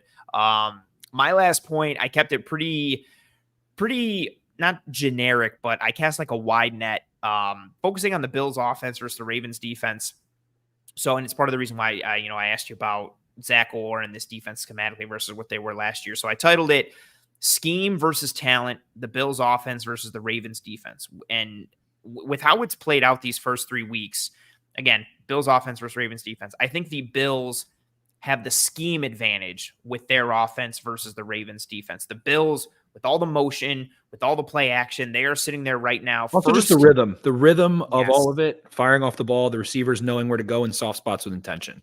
They're just cruising and crushing. Josh Allen is playing within the scheme. Joe Brady is giving him easy buttons. They're first in EPA per play when using motion at 0.33.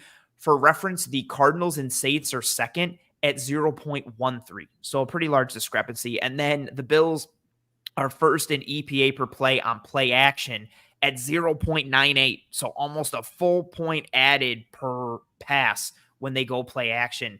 And what they've been able to do schematically, and Allen's taken it, he's hitting the underneath, he's taking the free profit, all this stuff. The Bills are cooking schematically within the run game, within the pass game, how they're marrying both, tying things in together, pre-snap, coverage indicators, all that kind of stuff. But, and I don't mean this disrespectfully to the Bills, I think the Ravens defense has the better talent.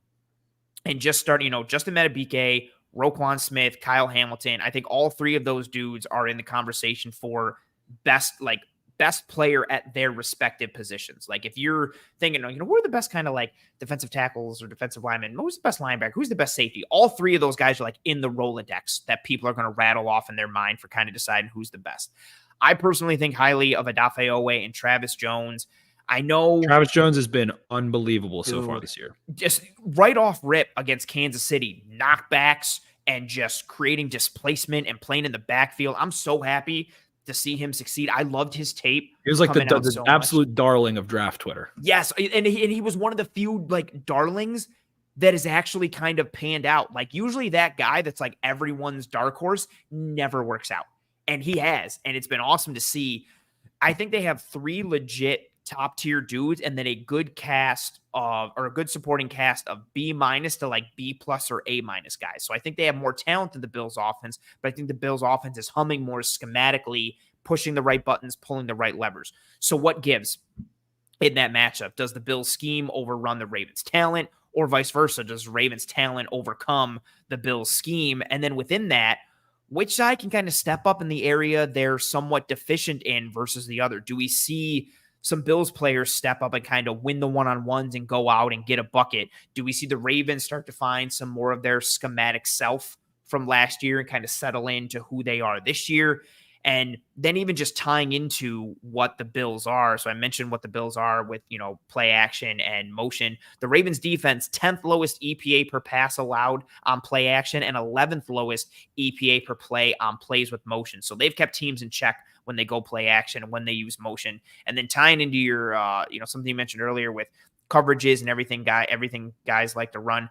The Ravens just throwing out a lot of stuff. A 24% cover 1 usage rate, a 22% cover 3 usage rate, a 26% cover 4 usage rate, and a 16% cover 6 usage rate. So doing a good job of mixing in single high, mixing 2 high, and then, you talked about it, disguising when they're going to spin, how they're going to spin at the last minute. They're so coverage diverse. They have the athleticism and the talent to do that. Similar to the Bills, just not necessarily with that athleticism, but you're going to see a lot on both sides of the ball with that. Spinning safeties late, disguising looks, getting to coverages creatively. The Ravens were one of those teams last year before it was really cool that would like get to Tampa 2 in fun ways. And, this guy is in the slot, but guess what? He's the pole runner. And you didn't think that. Now everybody and their mother's kind of doing it. The Bills do it a bunch now, and all these non-traditional Tampa 2 looks.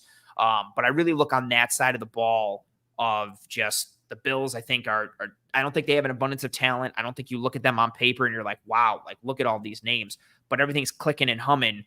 The Ravens aren't necessarily clicking and humming yet, but I think they're a group that when you look at that depth chart or you look at that defensive roster, you're like, oh, he's really good. He's really good. He's really good. He's pretty good. He's pretty good. And then you're like, uh-oh, like how do we combat that? How do those two things kind of mash and meet at the head? I think that's a really important one. Certainly. And again, then the kicker is the legs of Josh Allen and the shoulders of Josh Allen. So that's a big part. And Bills going on the road. I've been down to a Dolphins game for a Thursday night game in Miami. There's a lot of Ravens fans there. I know how the Bills travel. I'm sure there was a lot of Bills there. I'm absolutely sure it was a takeover in South Beach. It is every year from what I've heard for that Bills fan base. So on the road at night, primetime, loud. This offense has been humming. I'm very impressed. I think the 2 offenses I've seen so far, even against that tough loss against the Eagles, the Saints and the Saints and the Bills have been the 2 offenses that are the most on the ball, ready. Their offensive line is a unit. It's a 5-man unit. Their receivers have intention behind every route they run. Their backs are playing with confidence. So those are the 2 teams, the Bills and the Saints, have stuck out to me in terms of cohesion and tempo and rhythm. So another question, will playing on the road in a loud place, will it look that good?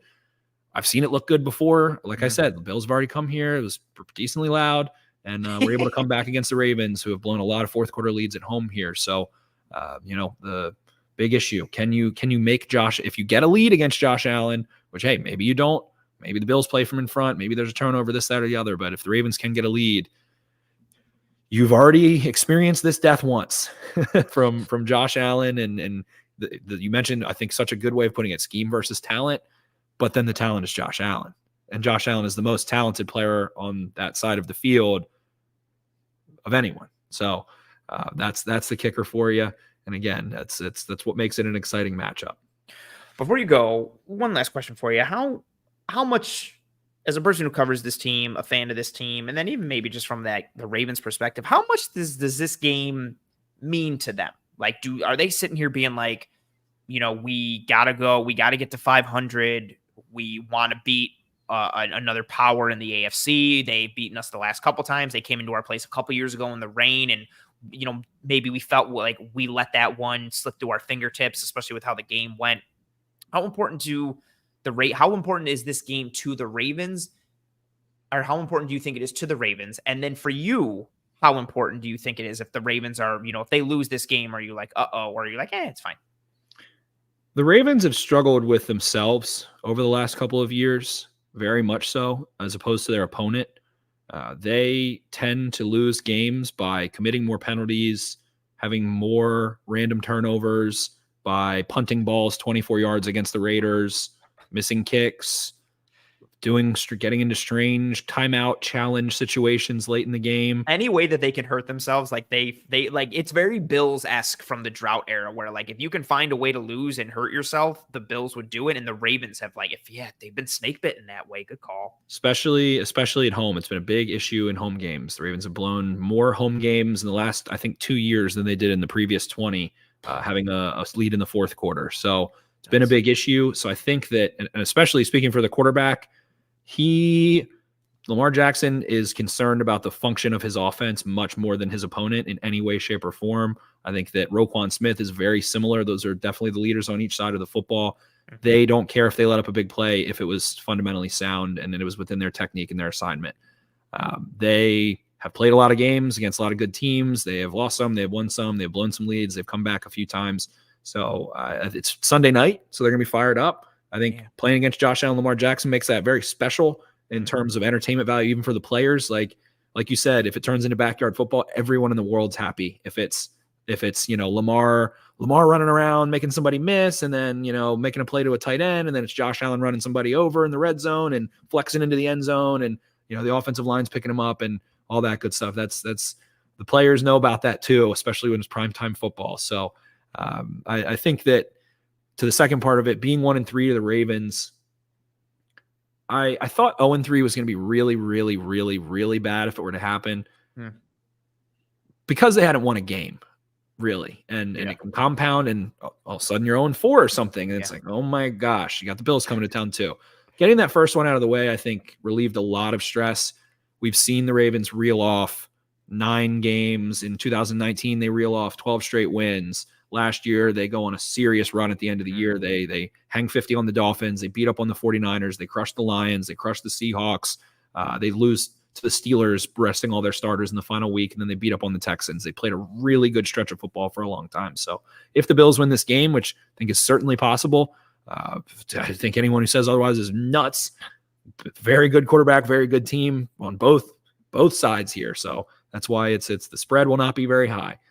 But yeah, I think it's okay. It's all right. The Steelers 3-0, leading their division. The Bengals are 0-3. The Browns are whatever the heck is going on. I'm not buying that Steelers 3-0. I know how good Steelers will always beat bad teams. They will always struggle to beat really good quarterbacks.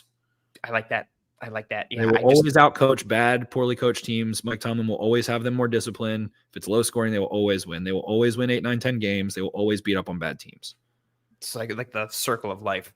It's just what they always are. Yeah. And I feel like we're in this, every year it's like the Steelers are 3-0. And then 4 weeks later, it's like, well, now they're 3-4. And then 4 weeks later, it's like, now they're 7-4. And it's just like, we're just going to do this dance every year. They're going to be a wild card. They're probably not going to make too much noise. We'll kind of see what they can be. Yeah. I'm obviously interested in this game, but just with where it can go either way. If the Bills win this, they're 4-0. They beat another quality opponent. And it just kind of furthers the Josh Allen MVP conversation and what the Bills have done defensively with, so many important and good players who are injured. And on the other side of it, if the Ravens win this game, they're all of a sudden 2-2. They come back to life in that larger AFC conversation. And then again, not to bring it back with that MVP talking conversation, I think for the missed throws that Lamar had to end the game against Kansas City, which one was kind of blown out of proportion a little bit for me. But regardless, he really put the offense on his back against Kansas City. And if he has another similar performance like this and the Ravens win, and then it's like, ooh, like, is that MVP conversation happening? And then, yeah, does this spark the Ravens? You know, they were 0-2 and 1-2, and then are we blinking and opening our eyes, and all of a sudden they're 8-2? And this is the kind of game that sparks them and sends them on one of those runs that they've been able to have, when they're healthy. Yeah, I think it's a good football game, a good schematic matchup. You got two fun quarterbacks. You got two coaches that have seen a lot and done a lot, and who also have the Andy Reid connection and connection to one another. Yeah, I am very excited for this game. Anything else you got in the holster that you want to fire off before we say goodbye? Very curious to see what James Cook does in this game. I think he's electric. I think he's probably one of the most effective running backs in the NFL right now. I think a lot of people are going to talk about Derrick Henry, but James Cook, man, really good, really dynamic pass catcher. And like I said, I love Khalil Shakir. He's one of my guys, has been one of my guys for a while. I have him I've been 3 fantasy leagues. I have in all 3 fantasy leagues. I was drafting him so early, I don't even want to say it, but I love these gritty players. I love that they got rid of Stephon Diggs. I love that the Bills got rid of Stephon Diggs. I think it's going to be a great thing for them to grow. And I think this is a big game on the road against a defense that, should have forced some growth. And I think your question you said was great. Who's going to step up, go get some buckets? Is James Cook going to get some buckets? Trying to get him out, trying to get him running some rail routes, trying to get him running some angles, things like that. Very curious to see what James Cook does in this game. For again, I think we're going to, when you tune in for prime time and they're doing their crazy intro and it's in Derrick Henry's living room or whatever the heck, don't forget about James Cook. And I want to see what the Ravens can do against a back that is definitely the most dynamic pass catcher that they have played this far. And I think that's a sneaky little thing that could end up winning the Bills this game. If I can, I like that. Brady, going back to his time at LSU, he's been so adept at getting the running backs involved in the pass game. He did it at LSU, even in his short stint in Carolina. And somebody will be like, well, yeah, Christian McCaffrey. Also, Mike Davis, like getting him involved, and then him doing it here with Cook, with Ty Johnson. He's doing it by design. You are going to see, if they can get Cook on a rail route against man coverage, they will set it up. They will hit it. Their single receiver to that side is going to run his route at a very good depth and hit his landmark to run interference. You're going to see that open up. You'll see, running back mesh traffic in the low red zone, or, as Slither, Joe Brady calls it. Yeah, they're very adept at getting the backs involved in it. Yeah, again, with the dynamic ability of Cook. Although Bills fans still don't like that he drops balls like he did in this game. Dynamic pass catchers after the catch drop a lot of passes. That's fair. But yeah, he got to run fast. If you slow down, you're not getting them yards after the catch. That's fair. Yeah, he got raked over the coals. I was a staunch kind of defender of his in terms of like the volume and when the drops happened, making it seem worse than it was. But yeah, he got raked over the coals. Him having that drop. Oh man, if he has a drop against, he's had a couple bad ones, but he's good to go. He's a good. But if it happens in high leverage, people are going to get their torches and pitchforks ready. I wanted to pull. I didn't know if you saw this earlier, but I wanted to grab this awesome comment from Jason, who said, "Awesome guest. Love how detailed the conversation has been. You don't see this kind of depth of conversation many places." And I wanted to pull that up as kind of the beginning of my thank you to you for joining me on this show. I enjoy every time you come around. Anytime the Bills play the Ravens, I always just assume you're going to be able to join me, but I made sure to DM you in a couple weeks out this time to make sure we could lock it in.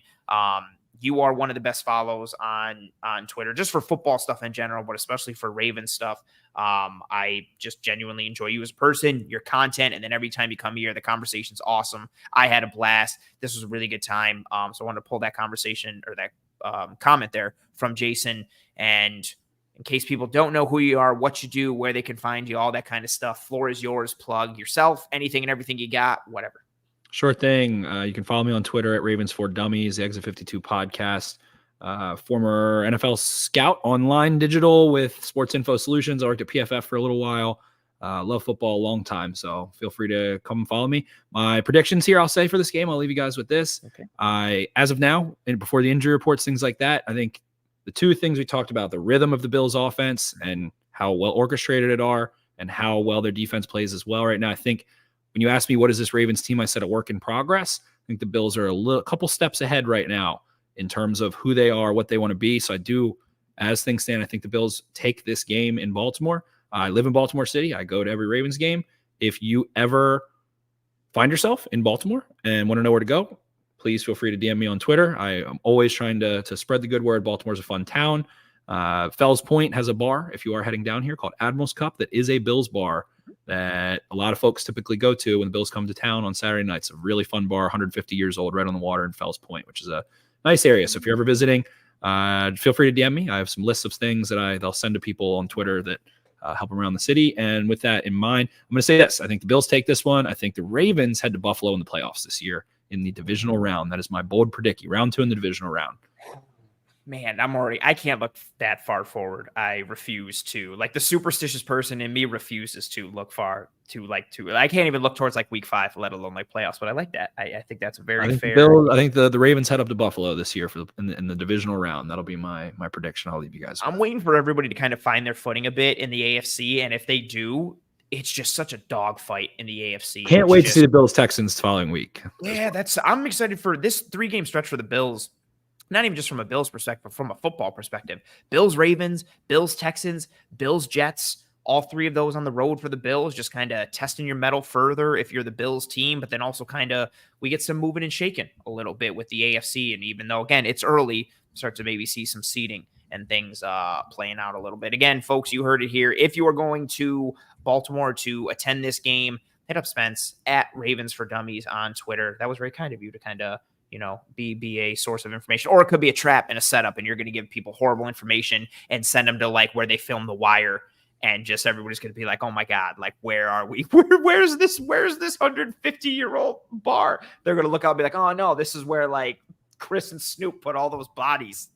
What are we doing? If you haven't watched The Wire, you have to. You absolutely have to. I wish it was that. I wish you would be like, yeah, go here, do this, do that. And people are just getting out and there's like no lights and everything's abandoned. And they're like, what the hell? Like, I wish it was a giant troll job. That would be great. But you crushed it. Pretty much everything I said here, I'm going to end up DMing you after to thank you again. Cause I appreciate your time. You crushed it. You were awesome. Enjoy the rest of your Tuesday night.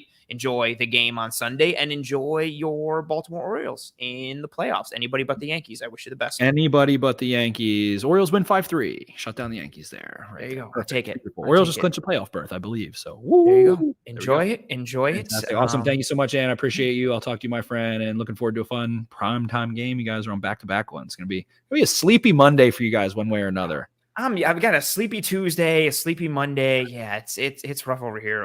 With all these first world problems that I'm complaining about, which is so dumb. Man, wild. Enjoy the rest of your night. I appreciate the hell out of you. I'll see you in the Twitterverse. Sounds good, my friend. Later.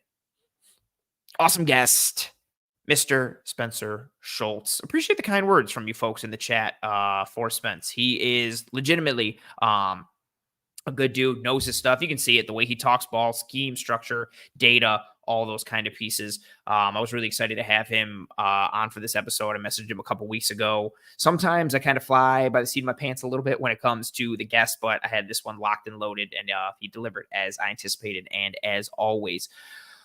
Anything you folks got before we start to wrap up here? Questions, thoughts, comments, concerns? If you do have anything, feel free to put it up into the chat. I will get to whatever you folks want to put up in the chat as we start to wind down here on the episode. I know for the regular viewers of the show, we usually go like hour 45, 2 hours on the show. Probably going to wind down a little bit based on how many questions or thoughts or whatever you folks got into the chat here.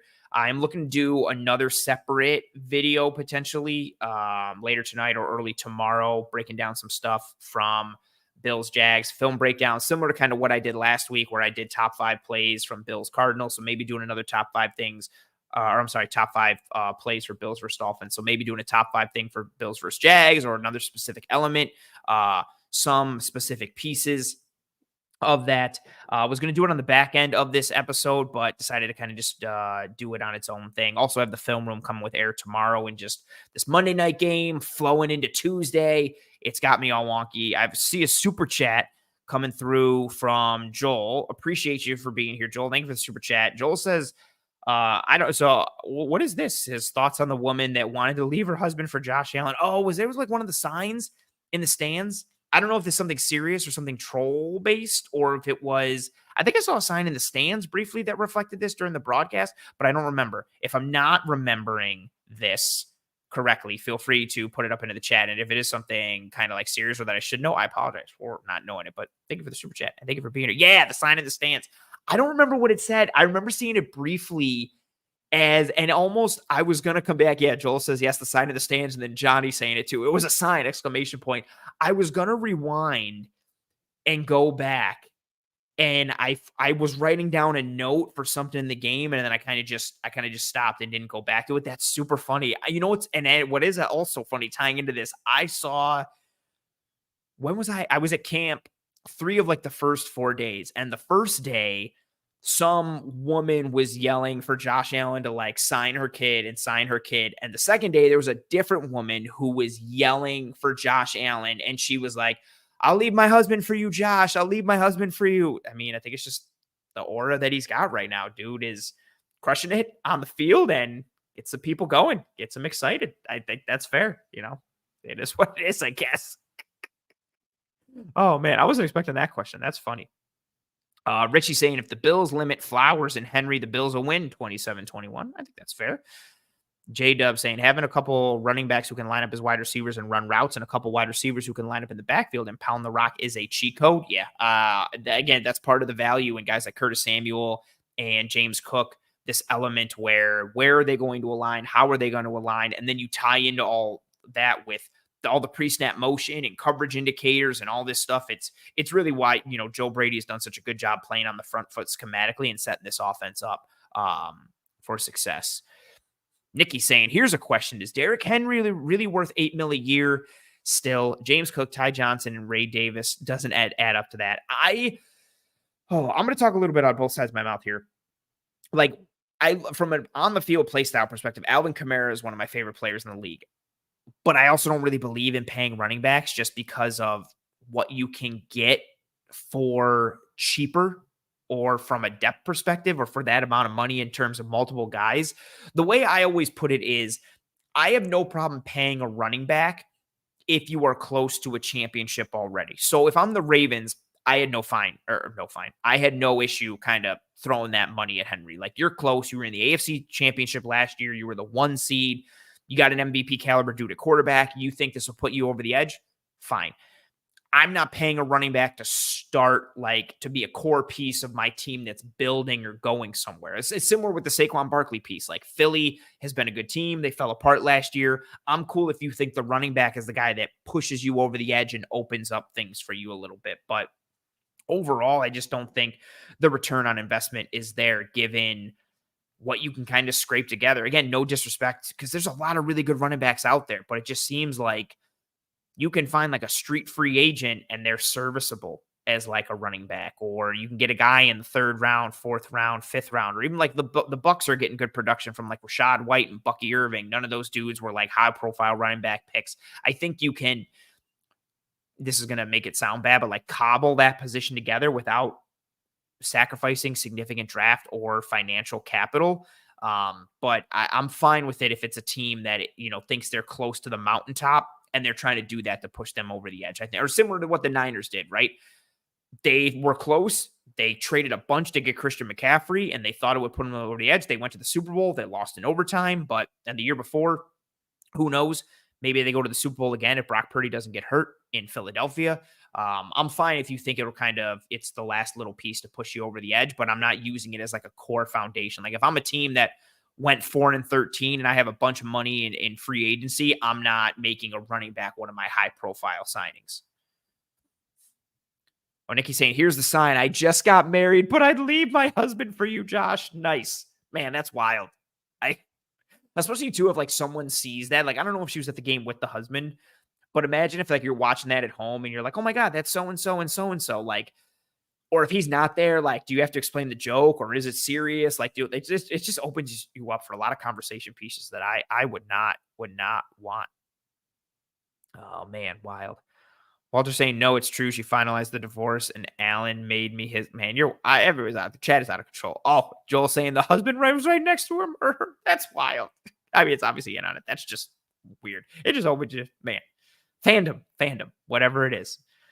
J-Dub says it's better to pay your O-line than pay your running back. Good enough O-line and grandma can get 4 yards. That's where I'm at too. If you're investing significant money or even just premium picks, I'm fine going offensive line all day. You can never have enough good offensive linemen. You can never have enough good offensive line depth. I actually think good O-line play is struggling a little bit in the league, which is why it's harder to get to some of these deep shots that take longer to develop versus the coverages that we're seeing because offensive lines can't hold up enough. But yeah, invest that money in the O-line. Take that $8 million that you were going to give to a running back and use it for, 1 year of a, $3 million, $24 million contract for a good depth offensive lineman or potential like starter for the future or whatever you got. Richie's saying Bills need to beat the Ravens, Texans, or one of the Ravens and Texans at the very least. Last thing I want to hear about is the Allen Jackson comparison and the whole Diggs thing. Thoughts? I'm super over the Diggs conversation. I think it's overblown. I understand people's fandom and frustration with him, but everybody just trying to take pot shots at him left and right whenever they can. I'm so tired of hearing about the Diggs conversation, even the Allen and Lamar conversation, not even from a Bills perspective. I was talking about this with Spence before we went online. I really like Lamar Jackson, and I know he won MVP, and a lot of Bills fans thought Allen should have won MVP, but Lamar Jackson's a good quarterback, and I don't like seeing everybody constantly comparing Allen to Lamar and trying to knock down Lamar every chance they can get just to kind of big up Allen or because you're upset at the MVP conversation from last year. So yeah, and it's going to happen either way. If the Bills beat the Ravens, you're going to see a ton of conversation points about how Allen should be the MVP and Lamar should have never been the MVP, yada, yada, yada. If the Ravens beat the Bills, it's going to be a Lamar conversation all over again. And then Texans, yeah, either way, if the Bills win, Allen never needed Diggs. If the Texans win and Diggs balls out, then okay, like who made who? It's just, I think, you saying the last thing I want to hear about is the Allen Jackson comparison to the whole Diggs thing. I think it's going to happen either way, whether nationally or, in the Bills fandom or Bills Mafia Twitter, like it's going to be hard to kind of avoid it, but I'm in lockstep with you. I'm super over it. I'm past Diggs wanting to go somewhere else. I don't care. Dude thought he had a better chance somewhere else or wasn't happy with his current job. Everybody thinks that every day and wants to go somewhere else. Cool. Do you, my man? Like I got no qualms with that. It's upsetting as a fan, I guess, but these guys sacrifice their bodies on every moment of every play. I got no problem with them trying to do what's best for them, whether it's short-sighted or not. I like this stuff from Robert saying, I'm kind of happy that James dropped that TD because Keon would have never scored. That's fair. Dennis saying, did the Vikings show the rest of the league how to beat the Texans? So I'm going into, I was watching some of their tape yesterday. I have to finish their Vikings defensive tape from that game against the Texans. What I think is tough, though, just from knowing the schematics offhand without fully diving into the tape yet, like potentially, some things really were unfortunate going the Texans' way. Like they had some third down conversions that got called back because like illegal formation and stupid procedural penalties. But the Viking scheme is very unique. Brian Flores is kind of in his own class. I don't mean like quality. I just mean in terms of schematic design, like how he blitzes, what he wants to do. Also, their 3 safety looks, their ability to have Harrison Smith, Bynum, and then Metellus allows them to get into some unique looks and packages. So I think the Vikings are a bit of a unicorn defense in terms of how Brian Flores likes to attack, why he does it that way, and just the overall schematic identity and philosophy of what the Vikings defense is under Flores is a bit unique. And then their 3 safeties and the skill sets they have in that safety room also make them a little bit unique. So it's tough to kind of like, you're not going to get a lot of teams that can emulate that play style or that philosophy necessarily. But I am interested to dive back into the tape and see it just because it was a really impressive performance. And even some of the things that I saw, it was cool to see how creative they were in getting to their cover 2 looks and non-traditional Tampa stuff. You got Harrison Smith, down around the line of scrimmage looking like he's going to blitz. And then all of a sudden he's dropping, in the middle of the field. Like they've done some cool stuff. So it's definitely a good group. Kim saying, did Keon get disciplined for showing up late? Yeah, apparently he showed up late and was benched for the first quarter is what I saw /read. Nikki saying, does Matabike line up across from Saibo? That could be an issue on a few plays. He'll line up in a bunch of spots on that interior. I think he's going to be an issue wherever he goes. He is tremendous. He is a stud on that defensive line. It is Justin Matabike. So his size, like just how he's built, he's got power, he's got explosion, he's physical, he's athletic, he's got some technique to his game. He's going to be a problem inside regardless of who's lined up on him. I think Torrance having some size and physicality helps a little bit, but it'll be fun. J-Dub saying Diggs was the only guy who showed up for the Texans on Sunday. He's still a stud and still a little dramatic. Doesn't matter until we play them.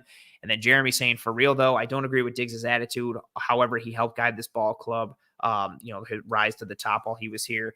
I'm in lockstep with, you, Jeremy, and J-Dub. And again, it's hurt feelings. I understand it, but all the people who were, when Diggs left, and screenshotting or showing the drop against Kansas City in the playoffs and just completely forgetting about everything else he did, even a couple weeks ago, prior to that in week 18, where he's plucking the ball off the ground downfield against Miami on a throw from Josh Allen.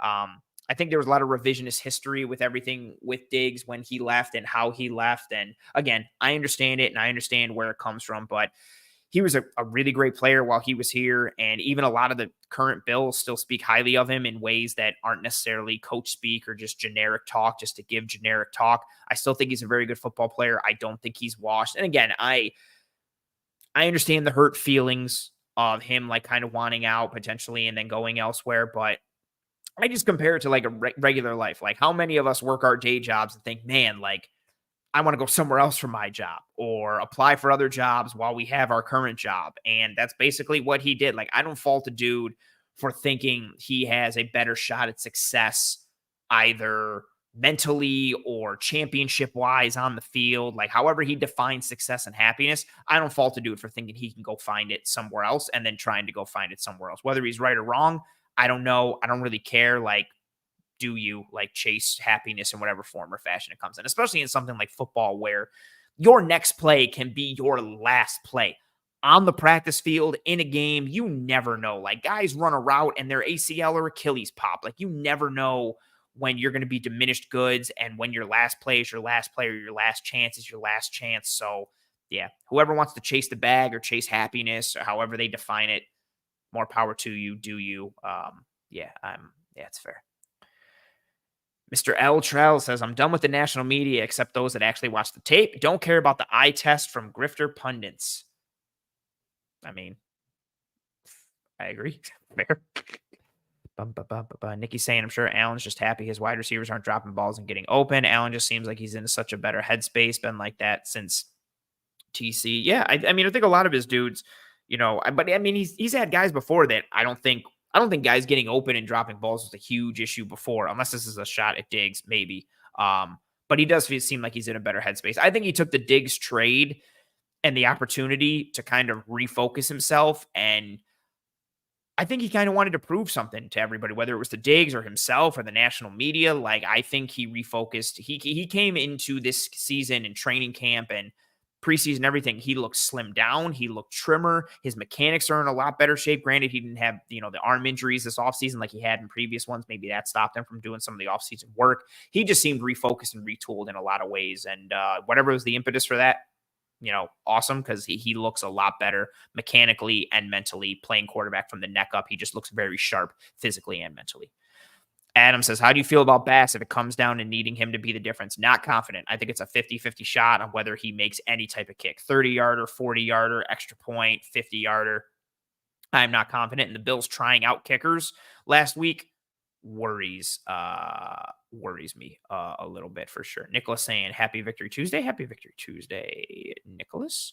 Dennis saying, I would have loved to see Steph stick around long enough to beat all the Bills records with Josh. They had a special relationship for a while, and it was must-watch TV when they were owning the league. Yeah, Allen to Diggs was a really special connection. I wish it would have ended better, whether it was with a Super Bowl or just a more amicable split or a better run. And I think a lot of people wish that. And I think that sentiment is why everybody was so upset and still upset at him. But, again, teach their own. I'm always going to remember Diggs for his play on the field in the positive ways and for being the dude who kind of went on his own and went to check on DeMar Hamlin after that game against Cincinnati. He ended up getting caught on camera, but he didn't plan it. It wasn't a photo op. He just went to go do it. I'm always going to remember that and him staring as the confetti came down and everything was celebrating for the Chiefs when they lost in the AFC Championship that year. But yeah. Yep. J-Dub saying it was pretty smart to go from Diggs and his extraness to a bunch of vibes guys. I kind of think Mac Hollins is just here to be the opposite of Diggs in the locker room. I don't know if it's necessarily going from extraness to a bunch of vibes, because vibes guys, I think their skill sets play into what the Bills are trying to be offensively this year. How the Bills offense is built to combat modern NFL defenses. And I think moving in that direction was more schematic. Again, it could have been personality, it could have been off the field stuff, but I think there's a lot of schematic element that's tied to it too. Jason saying the fact is Diggs wanted to go. He saw the Brady offense and didn't want to play in it. Wish him the best, but it proved to me he really isn't about only willing like he always claimed. But he could be about only willing or about only winning. Maybe he just thinks the Texans are better than the Bills, or maybe he thought there were greener pastures elsewhere.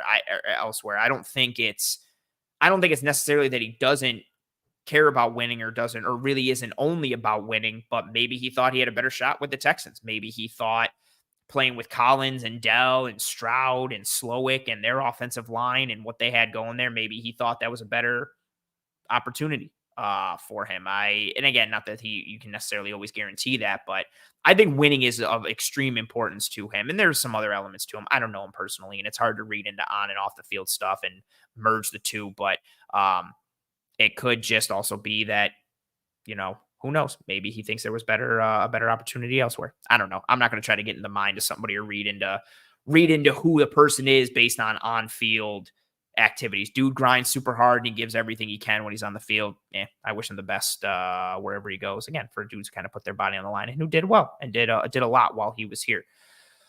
Speaking of doing a lot, One Pie Pizza, sponsor of the show. I bring it up at different points. The best pizza in Buffalo, New York. If you have not tried it, I suggest you do it. Get yourself some One Pie Pizza. Online menu can be found in the episode show notes, whether you are here on YouTube or whichever podcasting app or platform you're listening to this show on. Delicious sweet sauce pie, cup and char pepperoni, great cheese to sauce ratio. They make their own homemade blue cheese. They also do catering. They make an amazing blend of mac and cheeses, like barbecue pulled pork, buffalo mac and cheese, like regular stuff. I had them cater an event over the summer. It was awesome. And they do a lot of good for the community with all their initiatives and drives that they do regularly throughout the year, partnering with Roswell, Toys for Tots, SPCA stuff, partnering with the Alzheimer's Foundation. They're really good people making really good food. Go get yourself some One Pie Pizza if you live in the Buffalo area. If you don't live in the Buffalo area and you're coming in for a game, cool. Get yourself some One Pie Pizza. Tell them Disguised Coverage sent you, and maybe you'll get a special treat. Also, they have a pizza named after the Cover One brand, and it is absolutely tremendous. It's the Cover One Allen Goat. It's got I don't even want to spoil it. You can see it on the menu. It's absolutely tremendous. Go get yourself some One Pie Pizza if you have not already. Throwing up actually, I see some more comments that are starting to come through. What? J-Dub saying everyone is biased in their own favor. Diggs certainly probably believed we wouldn't be successful if he wasn't the focus of the offense. Might turn out he was right, but I doubt it. But how do you know that? What you say, Diggs, first of all, saying Diggs certainly probably believed. That's a contradiction, saying certainly and probably. But how do we know what he believed? Like saying Diggs certainly probably believed we wouldn't be successful if he wasn't the focus of the offense. You don't know that. It could just be that he thought he would be more successful elsewhere, or he thought another team had a better chance to win than the Bills. Maybe he's right. Maybe he's wrong. We have no idea until we're sitting here at the end of the Super Bowl at the end of this year. But maybe he thought this. Maybe he didn't. I have no idea. I'm not operating, and me personally, I'm not operating with any bias. I don't know how he thinks or what he thinks. I'm not trying to get into his mind based off of some on-the-field stuff or some off-the-field reports. I just know there's a lot of people who said a lot of great stuff about him, for as much as a lot of fans talk down on him a whole bunch of the time. And if a dude thinks he can have more success elsewhere, however he defines success, more power to him. It doesn't matter to me. That's good from Joe, saying maybe Diggs just didn't value the cheese to sauce ratio like we do. Well, then I have a problem. If he didn't value that cheese to sauce ratio, then I'm great. He got to go. That's fair. Nikki saying, ooh, I like this callback from Nikki. Nikki saying, didn't you like the Ravens linebacker Simpson for the Bills to draft a couple years ago? Do you think he's better than Patrick Queen or a push? I think he's a different player. He's more coverage sound. Queen is a hammer coming forward. That's why him and Roquan were such a good pairing, right? You take Patrick Queen, who's a heat-seeking missile coming forward, a really good blitzer. You want to send him through the A gap and through the B gap. I think Simpson's a better athlete, a more complete linebacker with what he does versus the run and in coverage. But I think Queen is better playing the run, better coming forward. Simpson could get there. He's only in year 2 and his first year as a starter.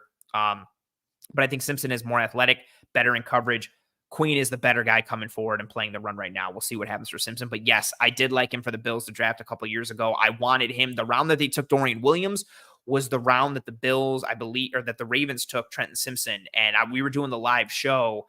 And I think Tilt asked me, where do you think Trenton Simpson goes? And I was like, I think Baltimore would be a great fit with how dynamic their defense is and the hybrid stuff that they do. And then I think he went to the Ravens like literally 2 or 3 picks later. I still like him as a dude. He looks good this year in his first year as a starter. Yeah, his athleticism and skill set versatility I thought would be a really good fit in the defense. I wanted him tremendously, especially where I thought they could get him when he was still on the board.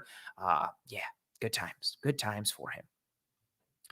Richie saying, how about a score prediction for Ravens Bills? I never do predictions because I'm too superstitious. Oh my God. I'm too superstitious and worrisome. So I never do predictions, but I appreciate you asking.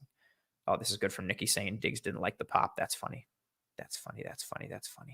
Good comment here from Jason saying about Diggs, but he was certainly the best wide receiver we ever had. So when it came to the on-the-field production and his work ethic, I have all the respect and love for it. Absolutely. Yeah. Chase your happiness in whatever form or fashion it comes in, as long as it's, I guess, legal and you're not hurting anyone else. Although maybe he hurt some feelings kind of stuff. Time will tell. We'll see what happens there. I'm going to throw up the banner that says Toodles, folks. Ended up going a little bit longer here to answer some questions, which was fun on the show. Again, I am going to try and drop a, 15, 20-minute film breakdown on some specific aspects from Bills versus Jags tomorrow, or maybe, potentially Thursday. We'll kind of see how the night goes tonight, how the day goes tomorrow.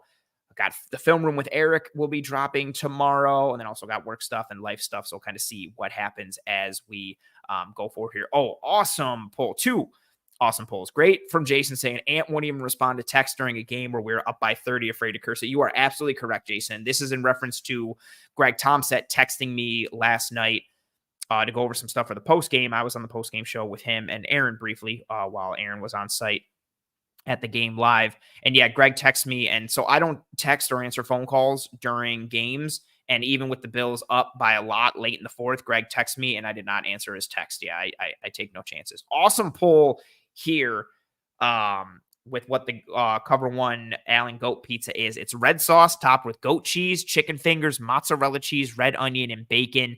Damn, sounds good. It absolutely is super good. And then it might seem like overkill, but you get some blue cheese to go with it. It is chef's kiss, and it's super good. And what's nice too is the red onion and bacon and chicken fingers. It's all chopped up and then sprinkled evenly. So you're not just getting like a huge piece of onion in one bite and not in another. They chop it up a little bit. Sometimes they'll leave it in kind of like the julienne style strips a little bit, but it's evenly spaced and placed. It's really good. It's sincerely, I'm not just saying it because they named it after, the show and the brand because of our partnership. It's mad good. It is crazy good. Sorry, Joe. Joe saying I shouldn't be this hungry at 10:53. I'm sorry. Go make a souffle or quiche or whatever you lied about making that one time when you were in the comments. Before any of you folks leave here on the live show, if you have not already, please drop a like on this video here on YouTube. If you are watching, whether live now or post live later, please, and thank you. Drop a like on this video. It goes a sincerely long way to help myself and the entire team to track and trend in front of more eyes and ears. Turn on notifications for the Disguise Coverage playlist here on YouTube. Subscribe to the Cover One channel as a whole. We have you covered pretty much every single day of the week with varying levels of Bills content. Whatever your poison is or level of content and analysis you like, we have you covered here at Cover One. If you are listening to this show on one of the podcasting apps or platforms, that's cool and appreciated too. Please rate and review and subscribe to Disguise Coverage on whatever app or platform you are listening to this show on. Ratings and reviews are super tremendously helpful. So again, especially if it's honest, genuine feedback, but even if not, open up Spotify or Apple Podcasts or whatever and drop, a 5-star rating or 4-star rating or whatever you feel if the show deserves in your heart. And if you got real feedback with it too, that's awesome and greatly appreciated. Regardless of whatever form or fashion your support comes in, I greatly appreciate it. And I'm very thankful for it. So whether you watched live, watched post live, listen, downloaded, whatever form or fashion, again, your view or listen or download comes in, I'm greatly appreciative of it. Thank you very much to everyone who joined me live in this episode. Thank you very much to Joel for your super chat and for being here and for a very unique question. I like that. That was fun. Thank you very much to Spencer Schultz, again, on Twitter at Ravens4Dummies and the Exit 52 podcast. Does a lot of great stuff and with football in general, but especially obviously with the Baltimore Ravens. And appreciate you folks for being really kind in the chat to him on his way out, for giving him a lot of, kudos and flowers for how good he was. I appreciate the kind words coming in for myself. And then again, for the ones that came in earlier for Spence, I appreciate you folks. It's awesome every time to do this show and see the kind words and the appreciation and the feedback, but just to see people tuning in live every week. It means a lot, especially when I'm rolling solo, even when I'm rolling with a guest, and then turn it off, and to see you folks stay here and the questions, thoughts, comments, concerns, all that stuff. I greatly appreciate it. It means more than you know. So thank you very much for whatever form or fashion your support comes in. Tell your family, friends, and loved ones about how awesome this show is and why they should watch it. If you thought the show was terrible, tell your enemies and try and ruin their day by making them watch it. I hope you and your family and friends and loved ones are all doing well and staying safe. Be kind to one another. Take care of one another. I will see you tomorrow for another episode of the Cover One Film Room. If not, I will see you next Tuesday, 9 p.m. Eastern, for another episode of Disguised Coverage. But until then, thank you very much for your support and kind words and all that kind of stuff. Thank you for all the thank yous. I don't like pulling up stuff for myself, especially when I'm solo, because I feel like it's corny. But I see all the kind words coming into the chat, and it means a lot. Again, thank you very much. So enjoy the rest of your evening. Enjoy the rest of your week. Godspeed. And as always, go Bills.